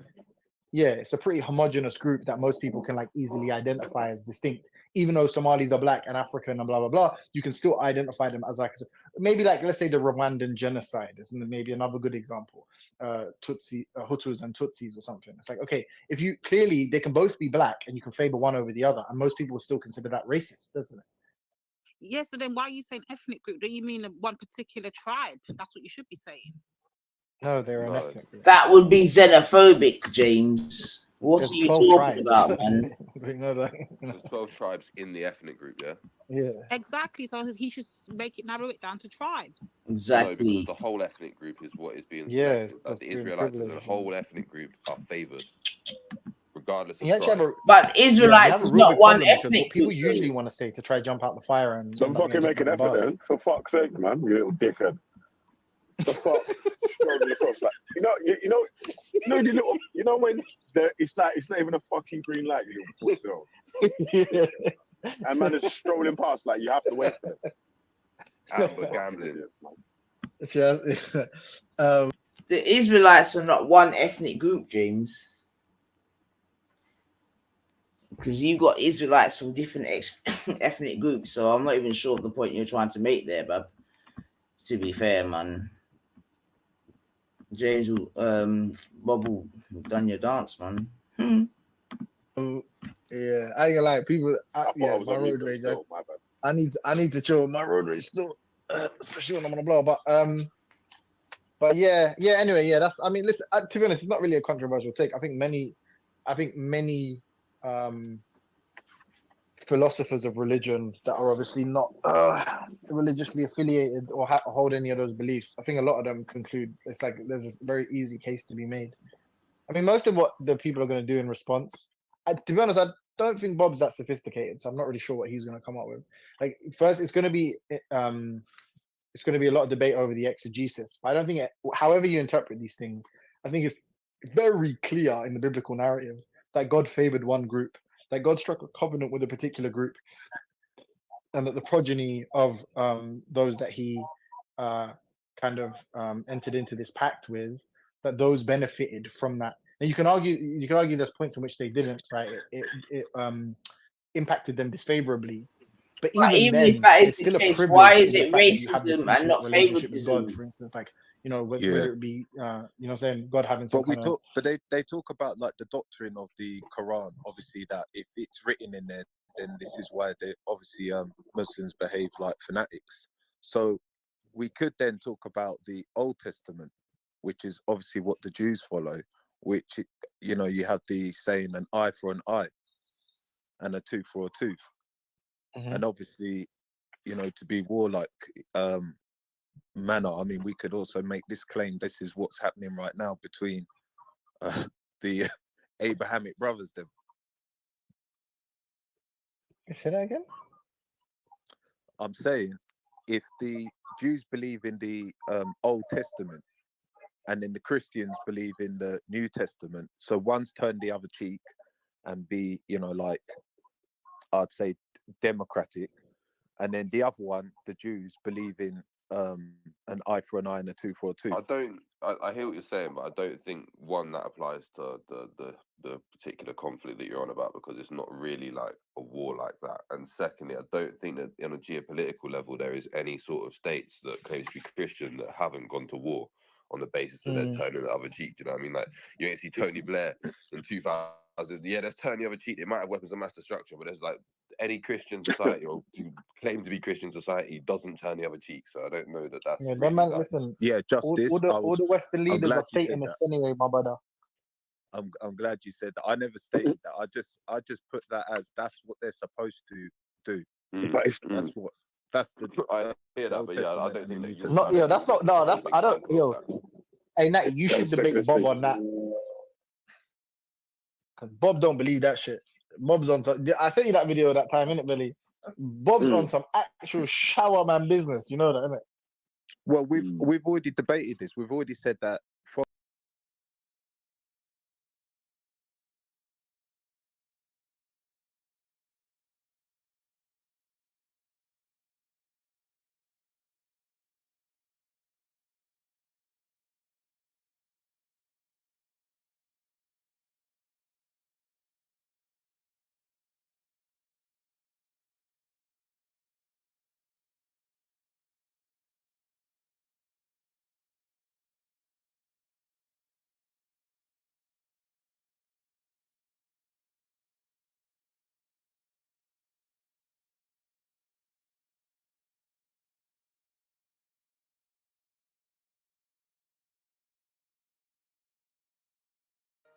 Nine, eat the flow. Nine, eat the flow. Nine, eat the flow. My crown, kinky. My skin, melanin. I'll say it again. My skin is melanin. Nine, eat the flow, and you know I'm about to get it in. Nine, eat the flow, and you know I'm about to get it in. My crown, kinky. My skin, melanin. I'll say it again. My skin is melanin. Nine, eat the flow, and you know I'm about to get it in. Nine, eat the flow, and you know I'm about to get it in. That 9 is so divine, it's infinite, the highest number. Supreme mathematics, multiply any number by 9. Add the double digits together and watch you get back. I don't think you overstand, so Jake, won't you bring it back? That 9 is so divine, it's infinite, the highest number. Supreme mathematics, multiply any number by 9. Add the double digits together and watch you get back. Now that you overstand, let me tell you who I am. Let's get it. Heaven, that's me. Hell, that's me. The originator, me. I am the avatar of 9. Check the follicles that I produce all the time. This my scientist flow. Don't think it's only a rhyme. I'm the first physical being. This ain't no diss track. I came from Adam, then I was formed to an atom. That's a fact. I'm bringing awareness to my peoples. You are burning star. I'm serious, B. Watch me ignite your whole being so you can see the truth unfold. This is no unsolved mystery. We are the creators, the all in the all. I say we are the creators, the all in the all. My crown, kinky, my skin, melanin. I say it again, my skin is melanin. 9 eat the flow, and you know I'm about to get it in. 9 eat the flow, and you know I'm about to get it in. My crown, kinky, my skin, melanin. I say it again, my skin is melanin. 9 eat the flow. Yes, family. Well, big up yourself, G Block. That's good timing still. You know, sir. Oh, we're out, man. But yeah, man, listen. Big up all the people I'm left in the building still. You know my thing already. Get me. Give thanks for staying till the end. It's been a good day. We had a good reasoning. You know what I mean? We covered a couple topics still. And yeah, man. Happy Friday. Yeah. The block's on and popping. That's where the people is gonna be next. So you don't know, man. Today we can even say network settings. Yeah, we went from the block to the 9 and back to the block again. So yeah, so everyone still. Make sure you slap the like button. Big up yourself, Victoria. Yep, have yourself a good weekend, girl. I'm gonna go and start mine now still, you know what I mean? Get a load in the washing machine. 9 needs to flow, and you know, I got it in. Yeah, I got it in. I got it in. Yeah, come on. Yeah, man, family, big up yourselves, man. You know what I mean? I think, we're on the 9:13, man. So I think that's a good time to bow out still. You know what I mean? So yeah, man, big up yourself. You know what I mean? Everyone obviously head over to the block. And yeah, man, we'll see what's popping over there, man.